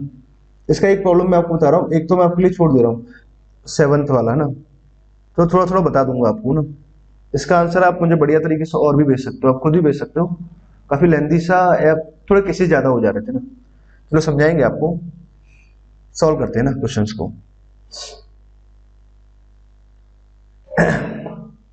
समझिए, पैराग्राफ है क्वेश्चन नंबर 6 एंड 7 का ना। एक एफ एक्स हमें दे रखा है, दिस इज एफ एक्स, दूसरा हमें जी एक्स दे रखा है। F X and G X given है, सी रियल नंबर को बिलोंग कर रहा है, ठीक है। G x is always negative, G X मतलब इसके बारे में बात कर रहे हैं। फॉर ऑल 0 to 1, 0 to 1 में कैसा आ रहा है, हमेशा ही नेगेटिव आ रहा है। The number of integral value of C निकालना है in this interval -5 to 5, number of integral value. ठीक है, तो प्रॉब्लम को सॉल्व करते हैं। क्या दे रखा है, G x,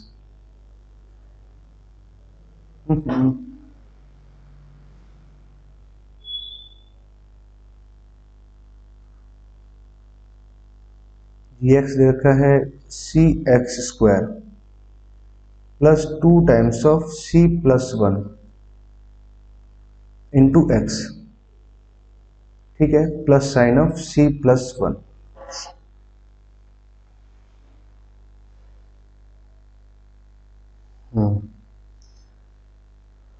okay, g x हमारे पास ये है और जी एक्स कैसा दे रखा है, 0 to 1 में नेगेटिव है।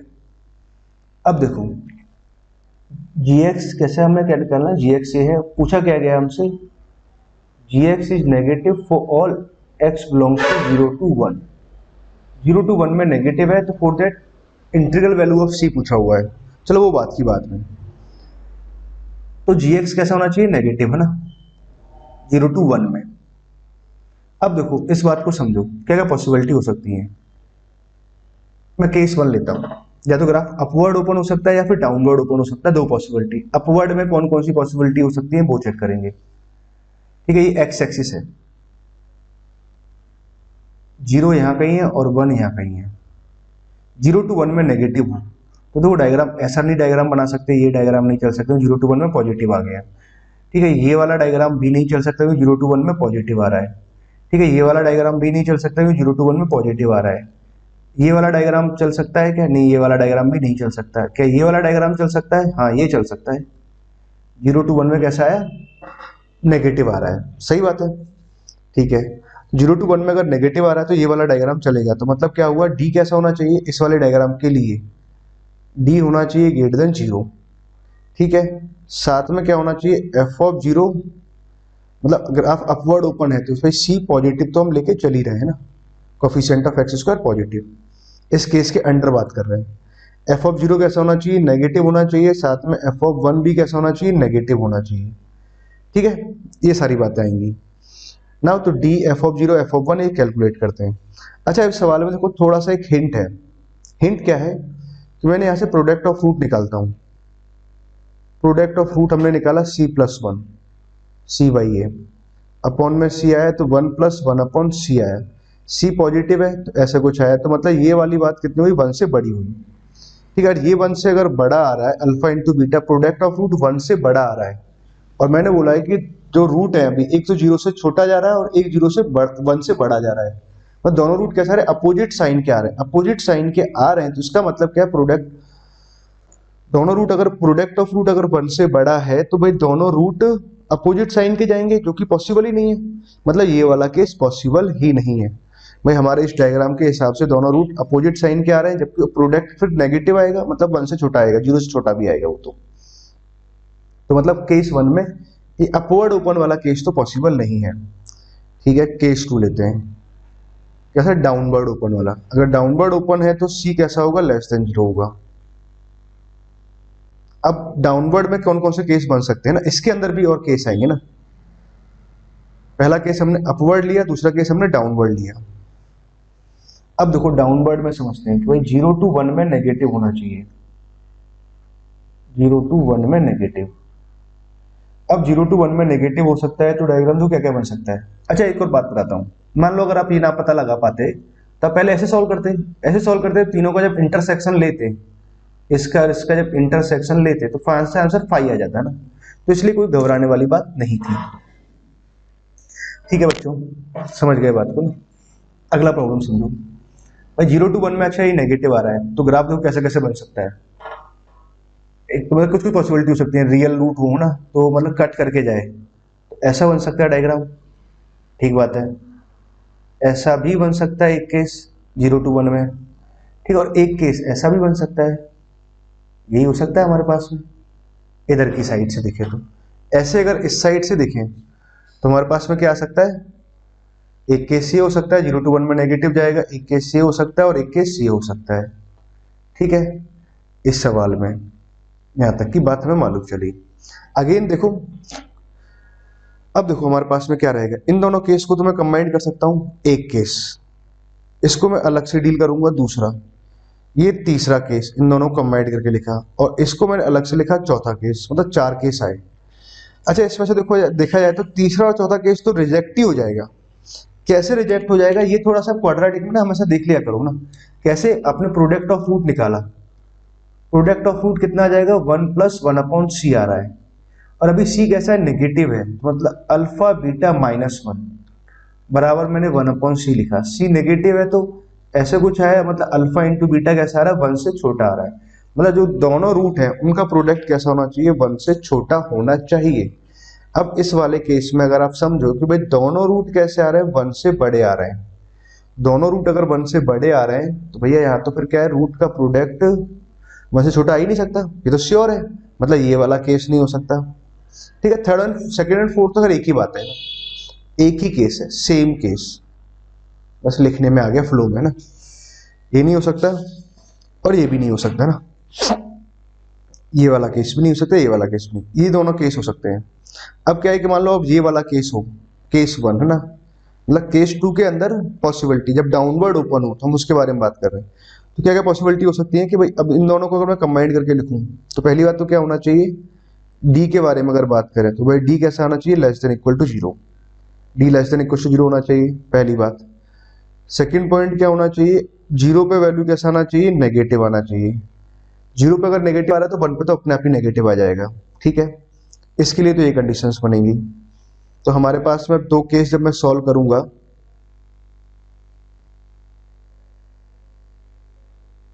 तो समझो बात को, तो मैं यहां सॉल्व कर रहा हूं, इस केस को इधर सॉल्व किया और इस केस को इधर सॉल्व करेंगे। तो पहला केस तो हमारे पास क्या हुआ, डी कैसा होना चाहिए, less than equal to 0, and second होना चाहिए f of 0 less than equal to 0, या फिर क्या पॉसिबिलिटी हो सकती है कि ऐसा आ जाए कि डी ऑलवेज लेस देन 0 हो। ठीक है,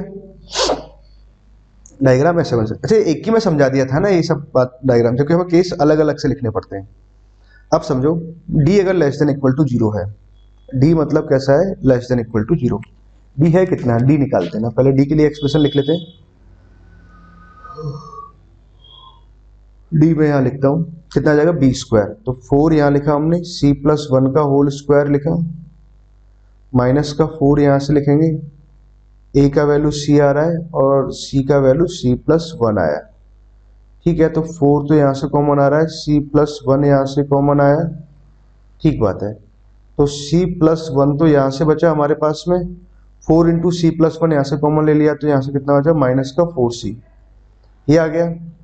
इस टर्म को थोड़ा सा रफ कर देता हूं अपना, अब समझे बात को, यहां से कितना है, 4 तो यहां लिखा हुआ है c+1, और यहां से कितना लिखा हुआ, माइनस का 3c प्लस का 1 लिखा हुआ है, ये आया हमारे पास में डी, डी कितना आया, ये आ गया। ओके, डी मतलब ये आया, तो भैया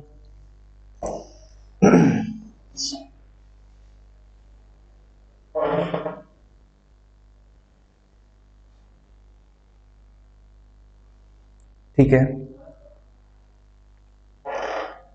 4 इंटू c+1 है ना, तो यहां से सॉल्व करते हैं। डी हमारे पास में कितना आ रहा था, 4 इंटू c+1, तो यहां से लिखा हमने, माइनस साइन और कॉमन ले लेते हैं, तो माइनस ऑफ 3c-1, 3c-1 बाहर माइनस साइन लगा देते हैं, less than equal to 0, and f of 0 का वैल्यू कितना आ रहा है, सॉरी एफ ऑफ जीरो मतलब जी ऑफ जीरो है ना, ये जीरो जी फंक्शन है, जी ऑफ जीरो कितना आ रहा है, सी प्लस वन आ रहा है। चलो जी लिख देते हैं, that is c plus one zero से छोटा होना चाहिए। ठीक है, अब देखो यहाँ से अगर हम बात करें तो सी प्लस वन जीरो से छोटा होना चाहिए, तो चलो यहाँ पे सी प्लस वन नेगेटिव आ गया, नेगेटिव नेगेटिव पॉजिटिव बन गया, पॉजिटिव बन गया तो डिवाइड मार दिया, तो यहाँ से तो कितना आ गया, सी लेस देन कितना है, वन अपॉन थ्री से छोटा आ गया। सी कैसा होना चाहिए, less than equal to one upon three होना चाहिए। ठीक है, ये हमारे पास में यही कंडीशन आया है यहाँ से, तो इन दोनों को सिंप्लीफाई किया इंटरसेक्शन लेने के बाद में। नाउ नेक्स्ट पॉइंट, डी कैसा होना चाहिए, इतना है ना, minus of four into c plus one into three c minus one, इससे छोटा, ये आया। तो यहां से हमारे पास में कितना है, माइनस फोर को तो हम डिवाइड लगा देंगे, तो c plus one three c minus one less than नहीं ग्रेटर देन जीरो, इनक्वालिटी का साइन बदल जाएगा, यहाँ से आ जाएगा सी वन अपॉन थ्री से छोटा और सी कैसा होना चाहिए, माइनस वन से छोटा होना चाहिए। ठीक है, ये आया। इन दोनों का अगर मैं यूनियन लूं तो भैया ये कह रहा है सी माइनस वन से छोटा होना चाहिए, वन अपॉन थ्री से बड़ा और वन अपॉन थ्री से छोटा।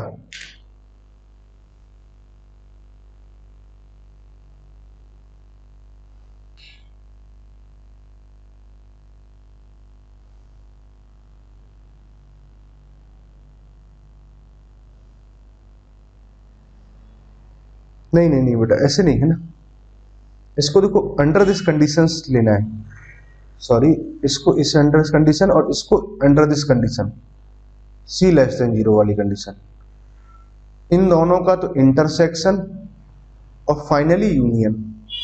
सी जीरो से छोटा होना चाहिए, वन अपॉन थ्री से भी छोटा होना चाहिए, थ्री सी माइनस वन, तो ठीक है, फाइनली यहां से कितना जाएगा, सी होना चाहिए जीरो से छोटा, ये आ रहा है रिजल्ट। यहाँ से कितना होना चाहिए, सी जीरो से छोटा होना चाहिए, माइनस वन से छोटा होना चाहिए, वन अपॉन थ्री से बड़ा होना चाहिए। तो मतलब अगर बात करें तो यहाँ माइनस वन है, यहाँ वन अपॉन थ्री है, ठीक है, और यहाँ कहीं जीरो है। ये कह रहा है कि हमारे पास में माइनस वन से छोटा होना चाहिए या फिर वन अपॉन थ्री से बड़ा होना चाहिए। ये कह रहा है जीरो से छोटा होना चाहिए, फाइनली कैसा होना चाहिए, माइनस वन से छोटा होना चाहिए, सी माइनस वन से छोटा होना चाहिए। ठीक है, अब अगर हम बात करें, कहीं कुछ गड़बड़ कर रहे हैं ना, सॉल्व तो सही है,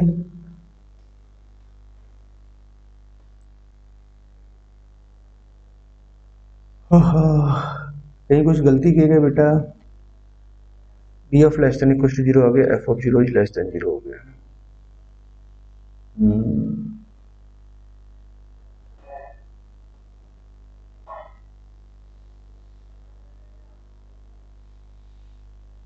इसमें हमें एक और कंडीशन का ध्यान देना चाहिए, क्योंकि इस साइड अगर मैं लिख रहा हूं तो जो वर्टेक्स है मेरे पास में माइनस बी अपॉन टू ए, ये भी जीरो से छोटा होना चाहिए ना, ये कंडीशन भी आना चाहिए, क्योंकि इधर फिर कैसे डिसाइड करेंगे, तो इधर वाला केस भी हो सकता है, दोनों के इधर वाले केस के लिए भी ये कंडीशन आनी है। तो इधर की साइड जब रहेगा तो minus b upon two a, तो वर्टेक्स हमारे पास कितना आ रहा है, minus b upon two a, तो माइनस तो है two into c plus one, तो two minus of two into c plus one upon में सी। ठीक है, ये कैसा आना चाहिए, लेस देन जीरो आना चाहिए, माइनस साइन से तो हमने डिवाइड लगा ही दिया, तो सी प्लस वन अपॉन में सी जो आएगा वो कैसा आएगा, ग्रेटर देन जीरो आएगा। तो मतलब सी कैसा आ रहा है हमारे पास में, माइनस वन से छोटा आया और सी कैसा आया, जीरो से बड़ा आया, इसकी बात करें। ठीक है, तो फाइनली यहां से हमारे पास में जो आ रहा है वो सी कैसा आ जाएगा, और वर्टेक्स हमारे पास में एक और चीज है कि वर्टेक्स के बारे में अगर बात कर रहे हैं कि vertex minus b upon two है, यहां पर आ रहा है। ठीक है, डायग्राम ना,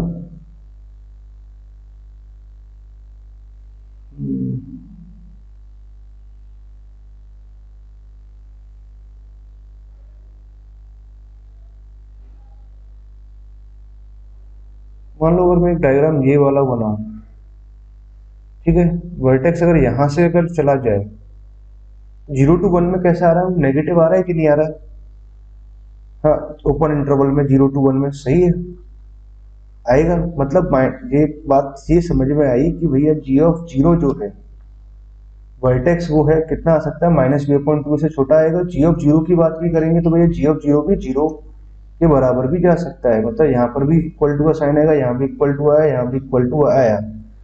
फाइनली यहाँ से कितना आया हमारे पास में, सॉल्व करने के बाद समझो, c less than equal to minus one.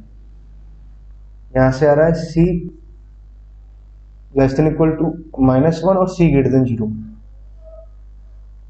ठीक है, इनका जब इंटरसेक्शन लेंगे तो कितना आएगा, c less than equal to minus one आ जाएगा तीनों का। इन दोनों का जब यूनियन लेंगे तो c कैसा आएगा, finally less than equal to minus one. मतलब इसका जो फाइनल आंसर आएगा वो c कैसा होगा, माइनस वन के इक्वल होगा या माइनस वन से छोटा ही होगा। समझ में ये बात, ये आंसर हमारे पास आ रहा है। तो अब हमसे पूछा है c का, अगर मैं इंटरवल की बात करूं तो c का जो इंटरवल आ रहा है, या c का अगर मैं रेंज की बात करूं तो माइनस इन्फिनिटी से लेकर के माइनस वन तक जाएगा, ये आया। ओके, नंबर ऑफ इंटीजर्स पूछे हुए हमसे ना, माइनस फाइव टू फाइव में कौन कौन सा आ जाएगा, एक माइनस फाइव आ जाएगा, माइनस फोर आ जाएगा, माइनस थ्री आ जाएगा, माइनस टू आ जाएगा और एक माइनस वन भी आ जाएगा। इस c का वैल्यू कितना आ रहा है, माइनस वन भी पॉसिबल है। ठीक है, तो हमारे पास ये वैल्यूज पॉसिबल होंगे तो कितना आ जाएगा, फाइव आ जाएगा। तो सिक्स का आंसर कितना आ रहा है, बी आएगा। मतलब फाइव एलिमेंट आ सकते हैं, तो सिक्स का आंसर कितना आएगा, बी। सही है ना, सिक्स का आंसर बी आ रहा है और सेवंथ का ए आंसर, ध्यान रखते हैं।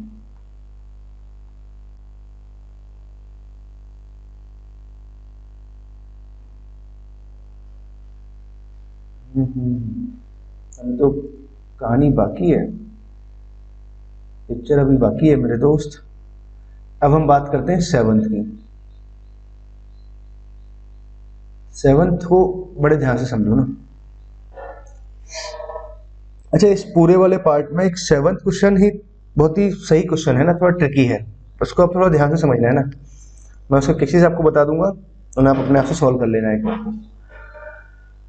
चलो मैं इसको यहीं सॉल्व करता हूँ, इसे साइड कर देते हैं।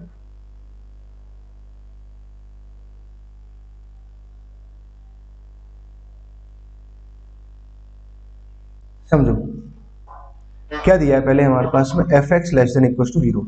एफ एक्स है क्या, एफ एक्स है c minus one x square plus का टू सी एक्स प्लस का c plus four, this is F x. G x क्या है, सी एक्स स्क्वायर प्लस का two c plus one x और plus of c plus one, इधर है। ठीक है, आपसे पूछना चाह रहा है कि एफ एक्स अगर less than equal to zero है, ठीक है, एफ एक्स को less than equal to zero, and दूसरा वाला फंक्शन जी एक्स ये पॉजिटिव है। ठीक है, इन दोनों के, अगर इन दोनों इनक्वालिटीज की बात करें तो has a unique solution then sum of all real value of c. अगर इसके यूनिक सॉल्यूशंस आए तो भैया कैसे हमारे पास में सी का वैल्यू क्या रहेगा, तो सी के किस वैल्यू के लिए यूनिक सॉल्यूशन आ सकते हैं। एक सेकेंड स्टूडेंट्स,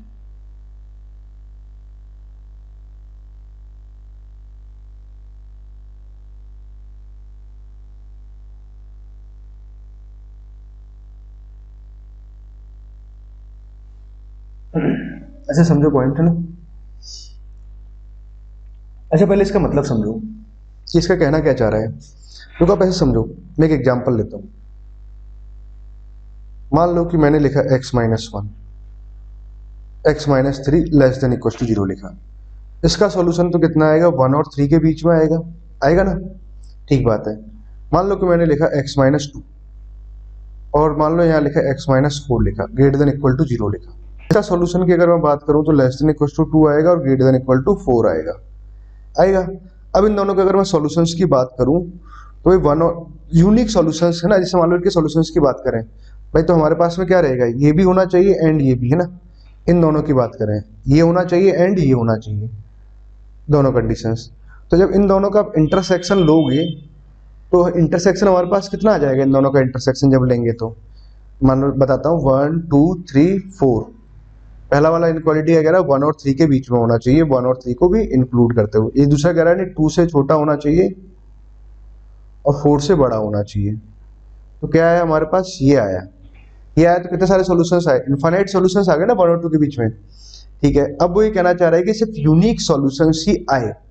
अब यूनिक सॉल्यूशंस आए तो ये क्या हो सकता है कि ग्राफ ऐसे निकल जाए और इसका मान लो कुछ यहाँ से कुछ ऐसे निकल जाए, तभी एक सॉल्यूशन आ सकता है ना इस तरह से।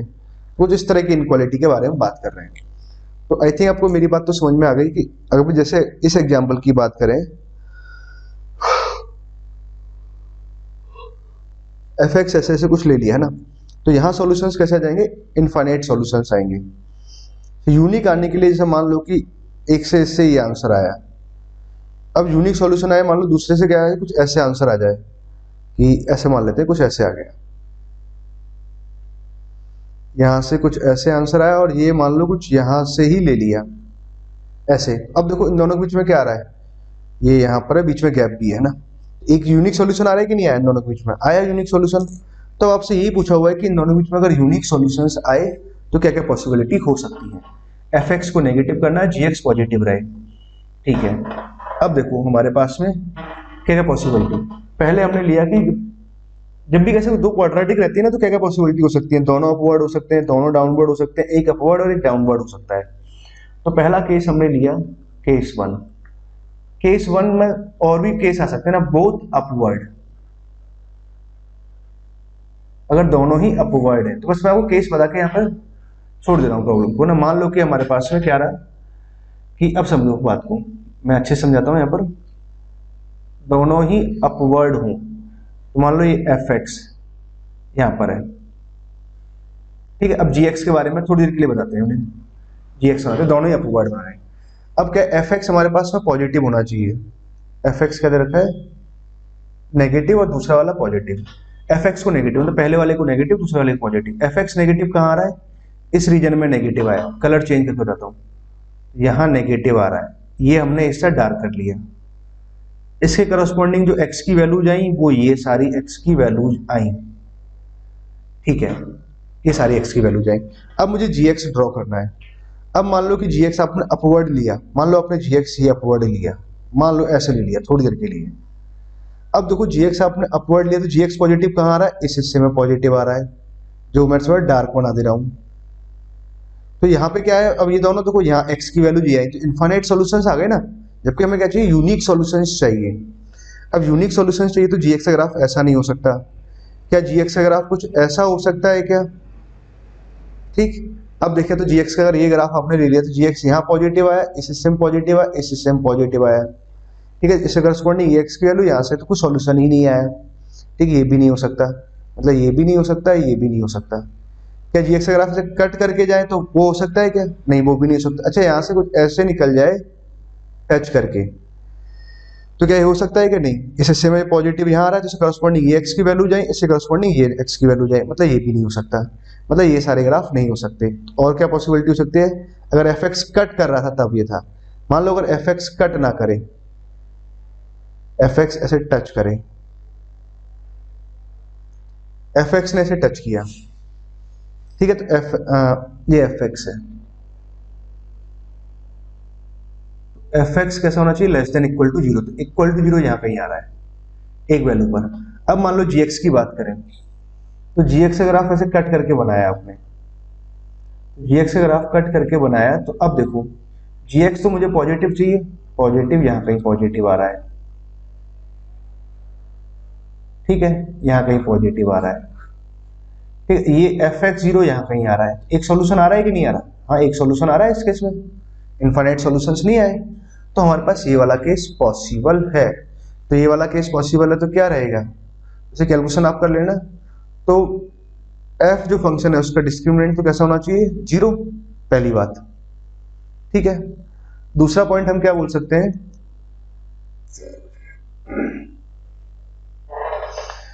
ठीक है, तो यहां से जब अपने x का वैल्यू है ना, जब आप कैलकुलेट करोगे तो यहां से आप c का वैल्यू कैलकुलेट करना ना, यहां से c का वैल्यू आ जाएगा।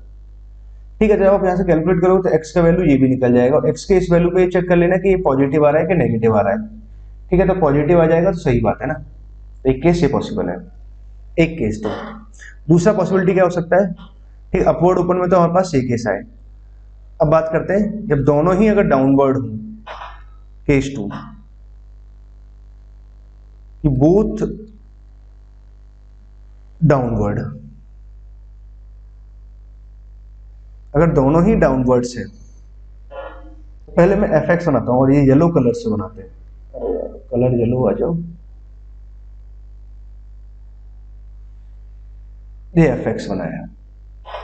अब बात करते हैं जी एक्स की, है ना। एफ एक्स हमें नेगेटिव चाहिए, तो एफ एक्स कहाँ नेगेटिव आ रहा है, जहां मैं डार्क कर रहा हूं, यहाँ नेगेटिव आ रहा है एफ एक्स।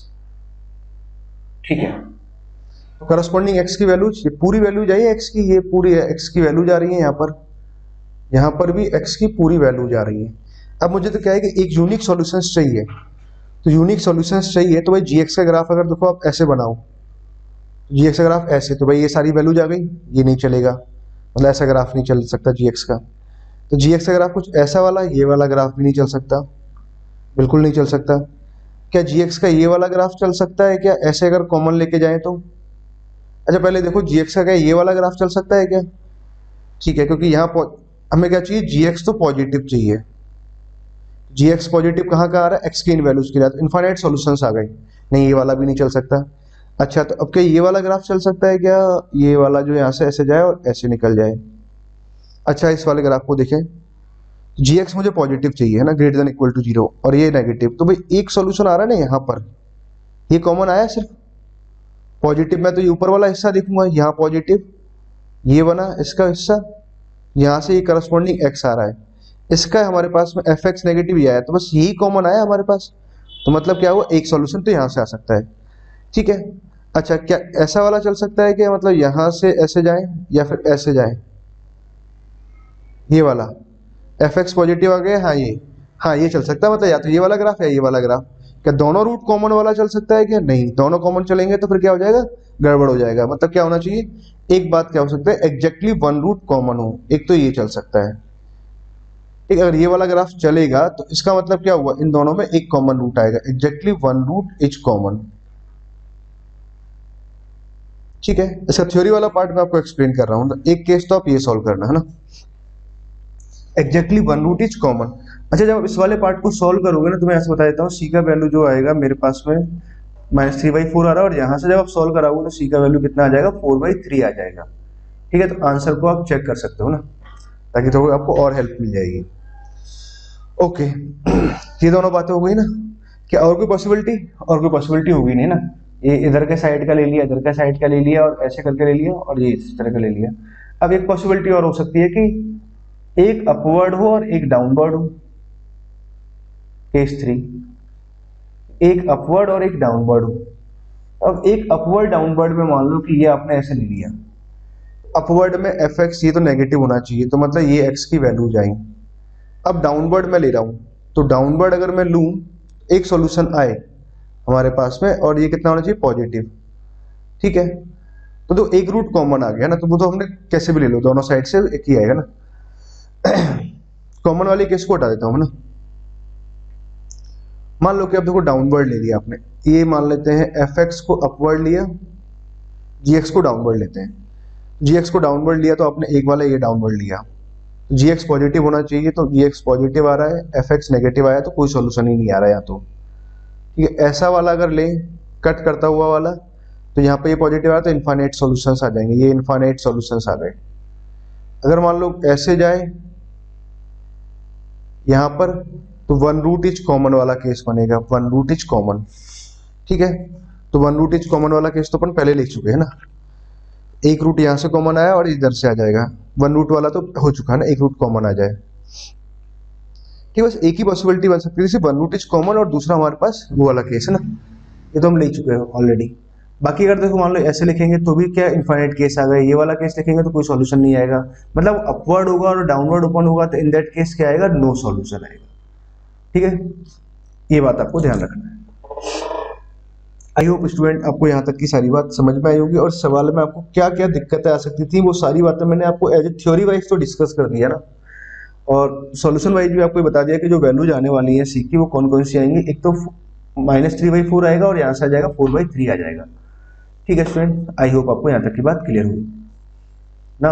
आगे चलते हैं इस प्रॉब्लम में, काफी टाइम हुआ है ना।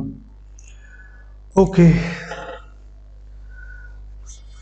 अच्छा, एक और प्रॉब्लम इसी वाले डीपीपी में, थ्योरी ऑफ इक्वेशन का एक और बढ़िया problem, theory of equation quadratic. समझो, ताकि आपका इस वाले पार्ट में थ्योरी ऑफ इक्वेशन या फिर आप कहें इनइक्वालिटी या फिर लोकेशन ऑफ रूट्स आप ढंग से कर सकते हो। समझिए क्या क्या दे रखा है। अब देखो हमारे पास क्या दे रखा है, px हमारे पास एक क्वाड्रेटिक दे रखा है, set of all value of x such that कि ये वाला वैल्यू 0 आ रहा है। q क्या दे रखा है, this is set of value of x such that ये वाला पार्ट 0 आ रहा है। Find the number of value of n निकालना है सच दैट कि p union q has 3 distinct element. p union q में कितने आने चाहिए, 3 डिस्टिंक्ट एलिमेंट आने चाहिए। ठीक है, तो हमने क्या लिखा, पहला क्वाड्रेटिक लिखा x² plus n-1 into x minus of 2 into n+1 बराबर 0। ये अपना फर्स्ट क्वाड्रेटिक है। ठीक है ना। ओके, दूसरा quadratic n-1 x² nx plus का 1 बराबर 0।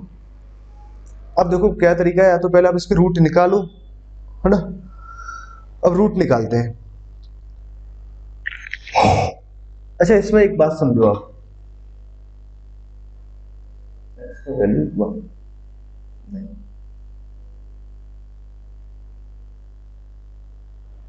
अच्छा स्टूडेंट देखो, इस बात पॉइंट को अगर आप समझे तो इस वाली क्वेश्चन में पहले आपको रूट निकालना है कि 3 डिस्टिंक्ट एलिमेंट्स हैं, मतलब इसके रूट आ रहे हैं, इसमें 2 वैल्यू यहाँ से आ जाएंगे, 2 वैल्यू यहाँ से आ जाएंगे, जब इन दोनों का यूनियन लेंगे तो 3 ही एलिमेंट आने चाहिए। ठीक है, ऐसा कुछ दे रखा है ना। अच्छा, इस वाली क्वेश्चंस को अगर आप ध्यान से अगर आप गौर करें ना, इसमें अगर मैं x बराबर अगर 2 पुट करता हूँ, 2 पुट करने से क्या बन रहा है, यहाँ तो 4 बना, 2 जब यहाँ पुट कराएंगे तो अंदर मल्टीप्लाई कराएंगे तो 2n - 2 माइनस का 2n माइनस का 2 बराबर 0। तो 2n और 2n तो कैंसिल हो गया, -4 तो 0 बराबर 0 आया। मतलब क्या कर रहा है, x बराबर 2 तो इसको सेटिस्फाई कर रहा है, तो x बराबर 2 इसको सेटिस्फाई कर रहा है, तो x - 2 इसका एक रूट हो जाएगा, मतलब एक रूट इसका 2 आ गया। ठीक है, दूसरा रूट मान लो बीटा मान लेता हूँ, तो बीटा मानने के बाद में कितना आ जाएगा, -2 इंटू n+1, ये है। ठीक है, तो बीटा बराबर कितना आ जाएगा, 2 से जब डिवाइड लगा देंगे तो -n+1 आया। ठीक है, तो हमारे पास क्या है, समझ में आया कि इस क्वाड्रेटिक का एक रूट तो 2 आ जाएगा और एक रूट आ जाएगा -n+1, ये आया। कहने वाली बात तो ये क्या सही लिखा है ना, प्रोडक्ट ऑफ रूट c/a ना। ठीक है, अच्छा इस वाली क्वेश्चंस को भी अगर आप ध्यान से देखें, n-1 और यहाँ पे n+1, एक काम करो, n बराबर इसमें x बराबर -1 पुट करो, x बराबर -1 पुट करूंगा तो यहाँ n-1 माइनस n और यहाँ +1 बराबर 0, तो 0 बराबर 0 आया। मतलब इसका एक रूट कितना आ जाएगा, x बराबर -1 आ रहा है, एक रूट इसका अगर -1 आया तो ये दूसरा रूट इसका कितना आ जाएगा, c/a। तो मान लो प्रोडक्ट ऑफ रूट बीटा मान लेते हैं दूसरा रूट थोड़ी देर के लिए, 1/n-1 आया, तो बीटा बराबर कितना आ जाएगा, -1/n-1 आया। मतलब कहने वाली बात क्या है, 9th प्रॉब्लम भी बड़ा जोरदार है, मतलब सारी प्रॉब्लम्स बड़ी जोरदार प्रॉब्लम्स हैं। अगर आप अच्छे ढंग से तैयारी करते हो ना, सभी प्रॉब्लम्स को अपने आप से करते हो, इन डीपीपीज को सॉल्व कर लेते हो, मैं आपको बता रहा हूँ ना, ये जो आपको है ना, ये रैंकर है, रैंकर प्रैक्टिस सीरीज, मतलब आपकी एक अच्छी रैंक लेके आ जाएगा इसमें। मतलब आपको मैथ्स बहुत अच्छे से आने लगेगा और बहुत सारी बातें आप अच्छे से प्रैक्टिस करके चले जाओगे। ठीक है स्टूडेंट्स, नाउ चलो बातें यहीं खत्म करते हैं, इस सवाल को सॉल्व करते हैं। अब समझो, मैं एक बार फिर से लिखता हूँ। मान लो ये पहली वाली जो क्वाड्रेटिक थी, quadratic in the sense equations है ना, इसके जो रूट है कितने आ रहे हैं, -2 और n+1 आया। दूसरा वाला जो एक्सप्रेशन है बराबर 0 जो लिखा हुआ, इसके रूट कितने आ रहे हैं, एक तो -1 आ रहा है और एक आया हमारे पास में -1/n-1 आया, ये आया। अब देखो इसको थोड़ा नीचे से कर देते हैं पूरा।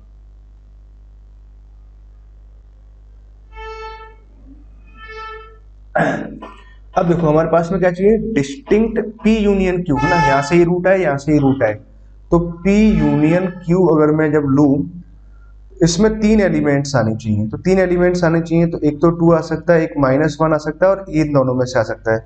अब क्या होना चाहिए कि क्या क्या संभावनाएं हो सकती हैं, तो देखो संभावना है ना, पॉसिबिलिटी 1 कि भाई ये तीसरा वाला जो रूट है ये बराबर हो जाए, तभी 3 एलिमेंट आ सकते थे, ठीक है। मतलब हमारे पास में जो रूट्स आ रहे हैं, मैं एक बार लिख देता हूं ना, इसको यहां से समझिए बहुत ध्यान से ना, क्या क्या संभावनाएं हो सकती थी कि एक रूट आ रहा है हमारे पास में n+1, एक रूट आ रहा है -n-1, ये P यूनियन Q ही है, इसमें 4 एलिमेंट आ रहे हैं। अब उसने बोला है कि P यूनियन Q में 3 एलिमेंट होने चाहिए, 3 एलिमेंट्स होने चाहिए, तो क्या क्या संभावनाएं हो सकती हैं। पहली संभावना कि ये दोनों बराबर हो जाए, पहला केस, अगर ये दोनों बराबर हो गए तो P यूनियन Q में फिर 3 ही एलिमेंट बचेंगे, n-1, -1 से -1 कैंसिल हो गया, n² -1 हमने यहाँ लिखा बराबर 1 लिखा, और n बराबर कितना आ जाएगा, ±√2 आ गया, ठीक है। पहला पूछना क्या चाह रहा है, find the value of n, number of value of n निकालना है ना, number of value of n निकाल, n की 2 वैल्यू जा सकती है, एक पॉसिबिलिटी ये हो सकती है।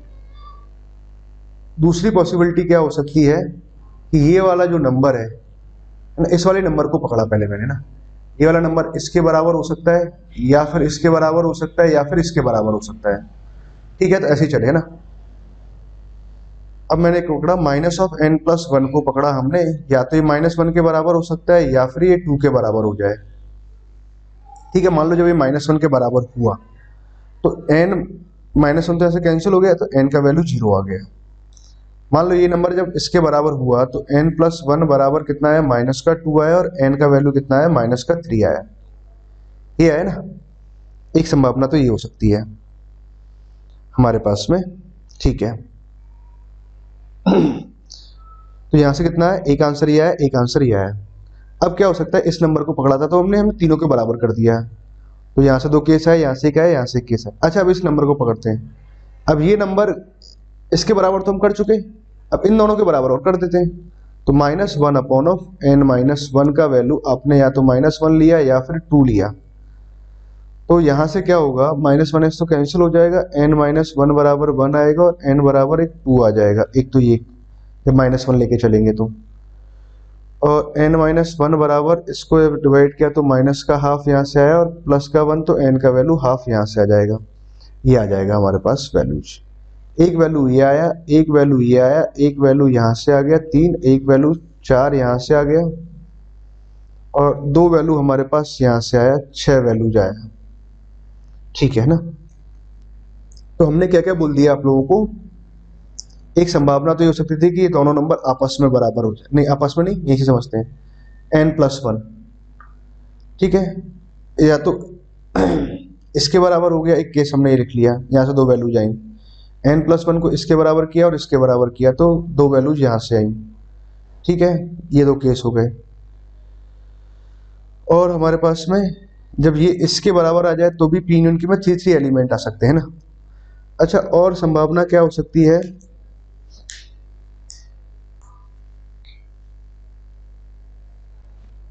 1 2 3 4 5 6 टोटल 7 आंसर्स आएंगे ना इसमें, एक और कोई केस अपना बच रहा है ना, क्या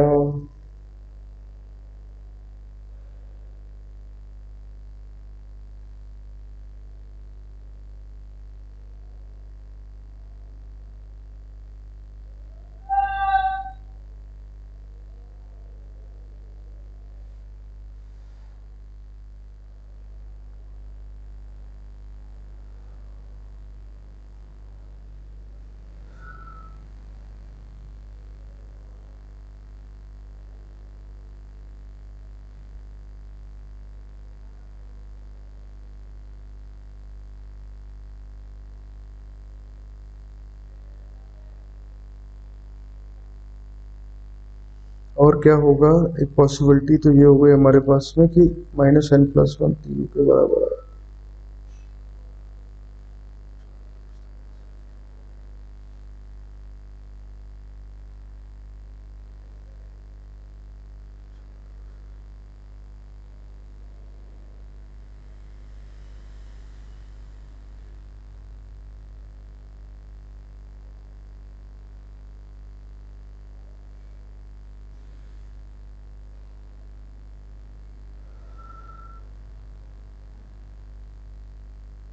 ठीक है, एक और इक्वेशंस देखते हैं। n बराबर 1 पर ये 0 बन जाएगा। n बराबर 1 कहीं आ रहा है क्या अपने केस में? 0 यहाँ आ रहा है, -3 यहाँ से आ रहा है, इतना आ गया।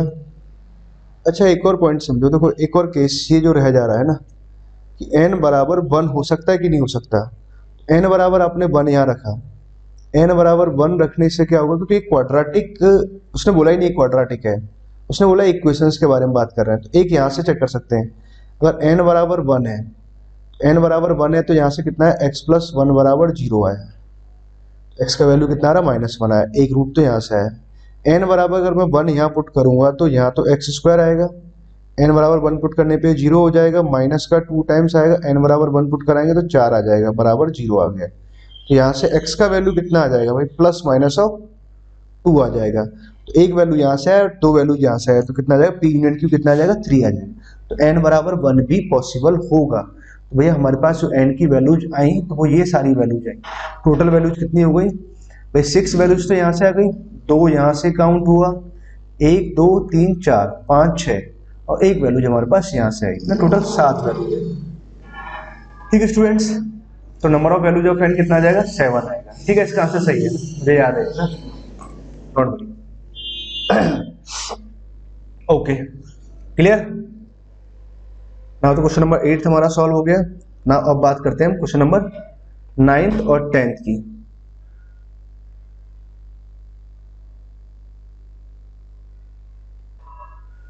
तो क्वेश्चन नंबर 9th और 10th फटाफट सॉल्व कर लेते हैं, थोड़ा काम भी आ गया। क्वेश्चन नंबर 9th ये दे रखा है, question number 10th।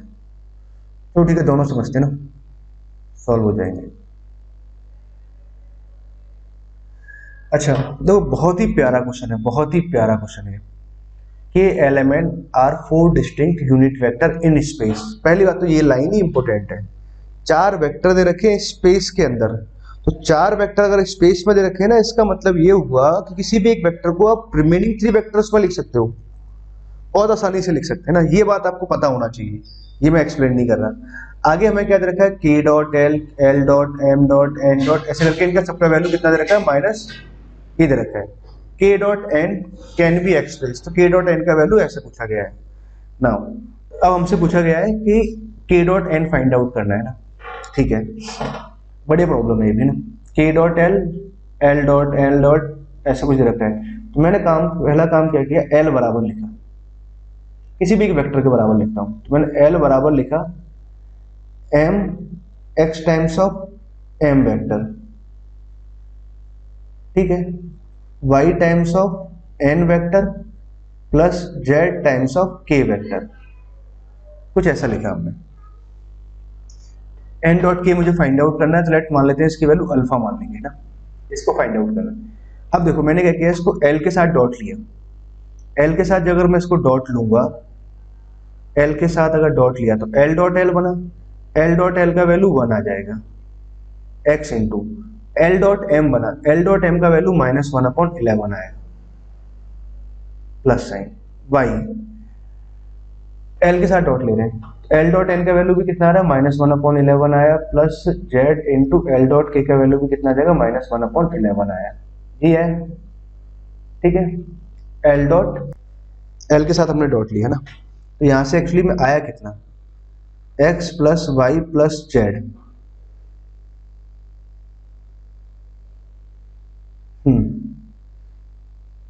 L dot m, l dot n और l dot k, l dot m, l dot k और एम डॉट के है ना, ठीक है ना। x plus y plus z बराबर कितना आ जाएगा, -11 आया, ठीक है, जब l के साथ डॉट लिया। अब एक काम करते हैं, इसी एक्सप्रेशन को मैं m के साथ डॉट लेता हूँ। m के साथ जब डॉट लेंगे तो मैं इसे यहाँ लिख रहा हूँ, l डॉट m बनेगा तो ये तो बनेगा -1/11। m के साथ डॉट ले रहे हैं तो x इंटू यहाँ 1 आ जाएगा, प्लस y इंटू यहाँ -1/11 आ जाएगा, प्लस z इंटू यहाँ आ जाएगा -1/11।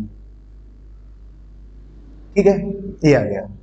अब मैं एक काम करता हूँ, यहां से मैं क्या लिख सकता हूँ, 11x minus Y minus Z. यहां से हमने ऐसे लिखा, एलसीएम ले लिया ना, और यहाँ -11 लिखा। ओके, ठीक है, यहां तक की बात तो समझ में आई। अच्छा, इन दोनों से एक बात और समझ में आती है, अगर इन दोनों को मैं जोड़ दूं,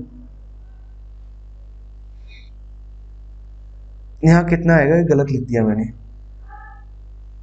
11x यहाँ से आया, प्लस माइनस का y आया, माइनस का z आया, और यहाँ -1 आएगा। रफ होने देते हैं।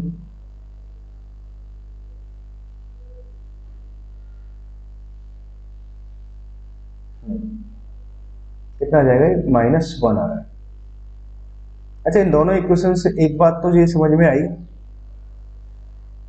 अगर इन दोनों को मैं जोड़ दूं तो जोड़ने से 12x बनेगा बराबर -12 बना, तो मतलब x का वैल्यू तो -1 आ गया, और x का वैल्यू करो माइनस, तो y प्लस जेड का वैल्यू कितना आ जाएगा, -10 आ जाएगा।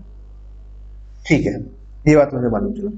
अच्छा, मैंने क्या किया, सिक्वेंसली इसको n के साथ डॉट लिया, तो l डॉट n कराएंगे तो -1/11 बना, n के साथ डॉट ले रहे हैं तो x into m dot n का वैल्यू कितना आया, -1/11 आया, प्लस तो n के साथ जब डॉट लेंगे तो इसका वैल्यू 1 आ जाएगा, प्लस साइन। n के साथ मैं डॉट ले रहा हूँ, n के साथ में n डॉट किया है, n डॉट की का वैल्यू मुझे फाइंड आउट करना था, मान लिया इसका वैल्यू मैंने अल्फा मान लिया। ठीक है, ये रहा हमारे पास टर्म।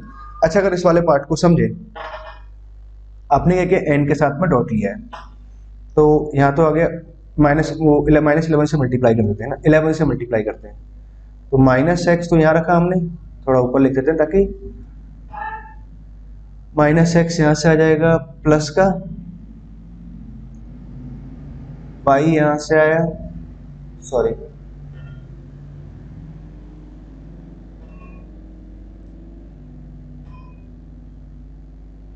11y और 11z अल्फा आएगा। अरे तो ठीक है,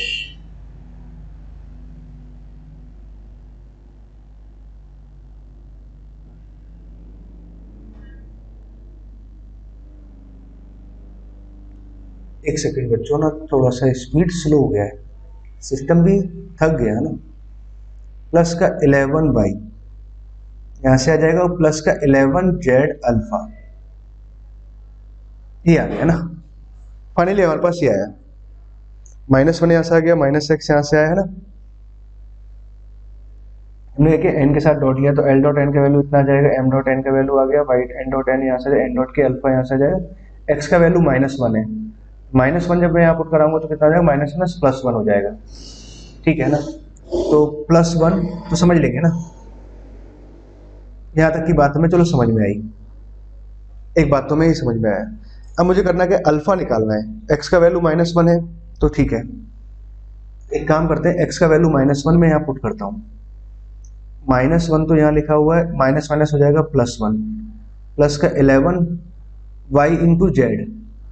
ठीक है, 11 इंटू वाई, चलो इसको ऐसे रहने देते हैं, 11 इंटू वाई यहाँ से लिखा, और यहाँ से कितना 11 जेड अल्फा है ना, अल्फा जेड, तो जैसे लिख लिया हमने, तो यहाँ से कितना है 11y प्लस का 11 यहाँ से लिखा अल्फा जेड, ऐसे लिख देता हूँ, बराबर में कितना आ जाएगा, इसको उधर लेके जाऊंगा तो -2 आ जाएगा। ठीक है, ये आ गया। मतलब अगर आप समझें बात को, तो y और z में कंडीशन यहाँ आई और y और z में कंडीशन यहाँ से आई, बट अल्फा तो फिर भी यहाँ से नहीं निकल रहा है ना, मतलब मुझे कुछ और कंडीशंस चाहिए, कुछ और कंडीशंस चाहिए, तो अब क्या तरीका लगा सकते हैं वो समझो। तो हमारे पास वेक्टर्स में क्या है, वेक्टर से चलते हैं ना, यही कुछ हेल्प करेगा। एल वेक्टर को मैं क्या लिख सकता हूँ, एल वेक्टर बराबर x का वैल्यू -1 आया, -1 आया तो हमने यहाँ क्या लिख दिया, m वेक्टर है ना, ये m वेक्टर लिखा हुआ है। ठीक है, वाई एन का वैल्यू, वाई का और जेड का वैल्यू आया नहीं है हमारे पास कुछ भी, इससे एक रिलेशन निकल के आया वाई और जेड में। तो y times of n vector plus z times of k vectors, कुछ ऐसे लिखा। तो वाई और जेड में एक रिलेशन है और मुझे इतना पता है कि एल डॉट एम, और एक काम करते हैं ना, क्यों ना मैं इसको ऐसे लिख लेता हूँ, l vector minus of y times of n vector और m times of z plus k vector, ऐसे लिख सकते हैं। एम डॉट के पता ही है ना, और सबके सभी कैसे यूनिट वेक्टर्स है ना, इन सबका मैंने मैग्नीट्यूड ऐसे लिखा।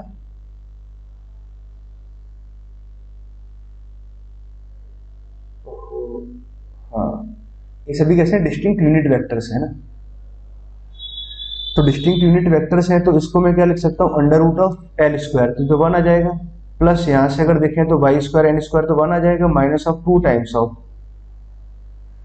ऑफ वाई, हम यहाँ से लिखेंगे एल डॉट एन का वैल्यू कितना आ जाएगा, -1/11 आ जाएगा। ठीक है, यहाँ से अगर मैं लिखूँ तो वाई स्क्वायर एम स्क्वायर का वैल्यू तो 1 आ जाएगा, जेड स्क्वायर के स्क्वायर, तो यहाँ से जेड स्क्वायर यहाँ से आ जाएगा, प्लस का 2 टाइम्स ऑफ जेड यहाँ से लिखेंगे हमने, एम डॉट के का वैल्यू कितना आ जाएगा, -1/11 आया, ये आ गया हमारे पास। ठीक है, हमने स्क्वायरिंग कर दिया, 1 से 1 भी कैंसिल हो गया, तो वाई स्क्वायर तो यहाँ से आया, प्लस का कितना आ जाएगा, 2y/11 यहाँ से आया, जेड स्क्वायर यहाँ से लिखा हुआ है, माइनस का 2z/11 यहाँ से आया,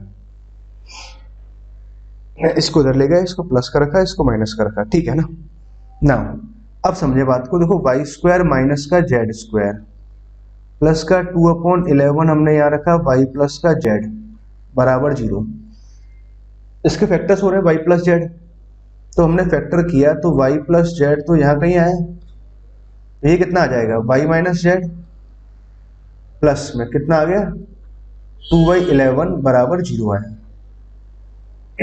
y minus z y plus z, कहीं छोटी सी मिस्टेक कर दी है शायद मैंने ना, एक्स का वैल्यू -1 था ना, तो यहाँ -m वेक्टर आ रहा, सॉरी ना, -m वेक्टर आया, तो यहाँ -m वेक्टर था, तो यहाँ माइनस साइन आएगा। ठीक है बच्चों, यहाँ गलती होकर चल रही है एक, ये मैंने क्या कई बार किया हुआ है ना, तो मुझे मालूम चल जाता है ना, ये कहाँ दिक्कत गई ना, यहाँ प्लस आया, यहाँ माइनस आएगा, तो यहाँ माइनस साइन आएगा, और बाहर क्या होगा, वाई माइनस जेड कॉमन आएगा, अंदर वाई प्लस जेड बचेगा। ठीक है, तो यहाँ माइनस था, यहाँ प्लस हो जाएगा। ठीक है ना, ऐसा कुछ है। अच्छा, वाई प्लस जेड का वैल्यू कितना दे रखा है हमारे पास में, -10 आ रहा है, मतलब ये वाला पार्ट तो कभी 0 होगा ही नहीं जो हमारे पास है, तो मतलब यहाँ से कितना निकल गया है, तो वाई बराबर जेड आ जाएगा।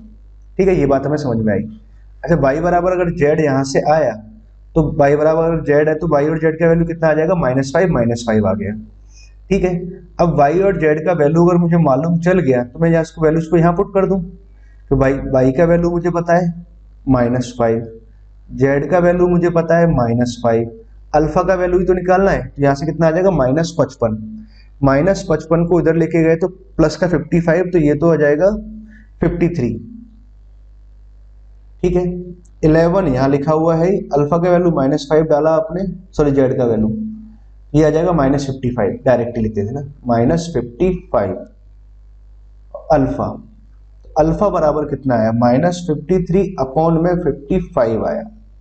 ठीक है, तो -a/b, तो a प्लस बी का सम आपसे पूछा हुआ, दैट इज कितना आ जाएगा, 108 आ जाएगा।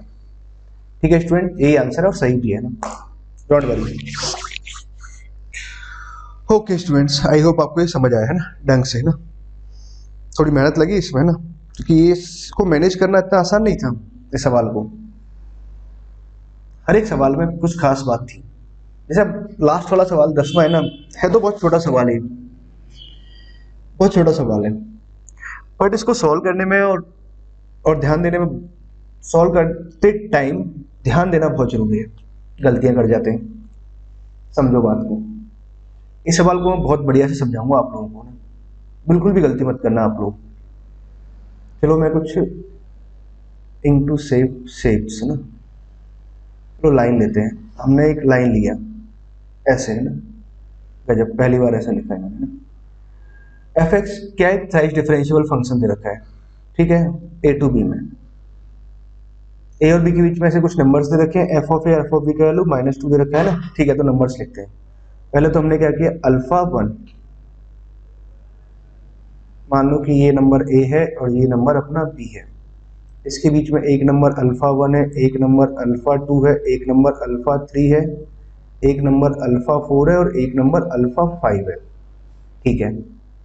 कलर का चेंज करते हुए एक नंबर पे कितना, ए और बी पे वैल्यू कितनी आ रही है, -2 आ रही है। तो -2 को -2 जैसा दिखाया, यहाँ -2 है, दोनों एक ही लाइन में ना, ठीक है। 1 पे और 3 पर, अल्फा 1 और 3 पर वैल्यू कितनी आ रही है, 3 आ रही है। तो मतलब यहाँ अल्फा 1 पे वैल्यू 3 और यहाँ पर भी वैल्यू 3, ये देखा है। 2 और 4 पे वैल्यू कितनी आ रही है, -3 आ रही है। -3 आ रही है तो भाई 2 और 4 पे वैल्यू थोड़ा नीचे दिखाते हैं। तो 2 पे वैल्यू मैंने कुछ यहाँ कहीं दिखाया और 4 पर वैल्यू मैंने यहाँ कहीं दिखाया, दैट इज -3, ठीक है ना। 2 और 4 पर, 5 पे वैल्यू कितनी आ रही है, -1 आ रही है। तो -2 तो ये लाइन चल रही है, ये -3 की लाइन थी, ठीक है। -1 यहाँ कहीं मान लेते हैं, ये चमका दिए हमने सारे पॉइंट्स, ठीक है। आगे पूछा है what is the minimum number of root of this equation. तो देखो अभी भी मैंने आपको बताया था ना सर, प्रॉब्लम पहले भी ऐसे सॉल्व कर चुके हैं। ऐसा है तो एफ एक्स का डिफरेंशिएशन एफ डैश एक्स, इसका डिफरेंशिएशन ये उल्टा सुल्टा चल रहा है, मतलब ये u इंटू बी मेथड लिखा हुआ है। मतलब लिखा क्या है बच्चों, ये तो d इंटू, ये एरो इधर गया तो x का शुरुआत का ले लिया एफ एक्स, ये इधर जा रहा है तो इसका शुरुआत का मतलब एफ डबल डैश एक्स। मतलब ये जो एक्सप्रेशन लिखा हुआ है वो एफ एक्स और एफ डबल डैश एक्स का डिफरेंशिएशन लिखा हुआ है।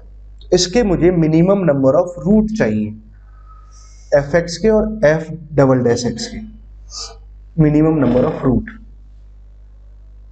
अब देखो मिनिमम नंबर ऑफ रूट के लिए तो भैया एक ही बात होनी चाहिए, ग्राफ को मैं ग्रीन से बना रहा हूं कि जैसे मान लो मिनिमम नंबर ऑफ रूट चाहिए तो ग्राफ यहां से ऐसे जाए और फिर सीधा ही निकल जाए। मतलब ऐसे अगर निकला ना तब तो भैया बहुत ज्यादा रूट हो जाएंगे। तो मिनिमम नंबर ऑफ रूट के लिए क्या होना चाहिए, ऐसे जाए और फिर वो ऐसे आए,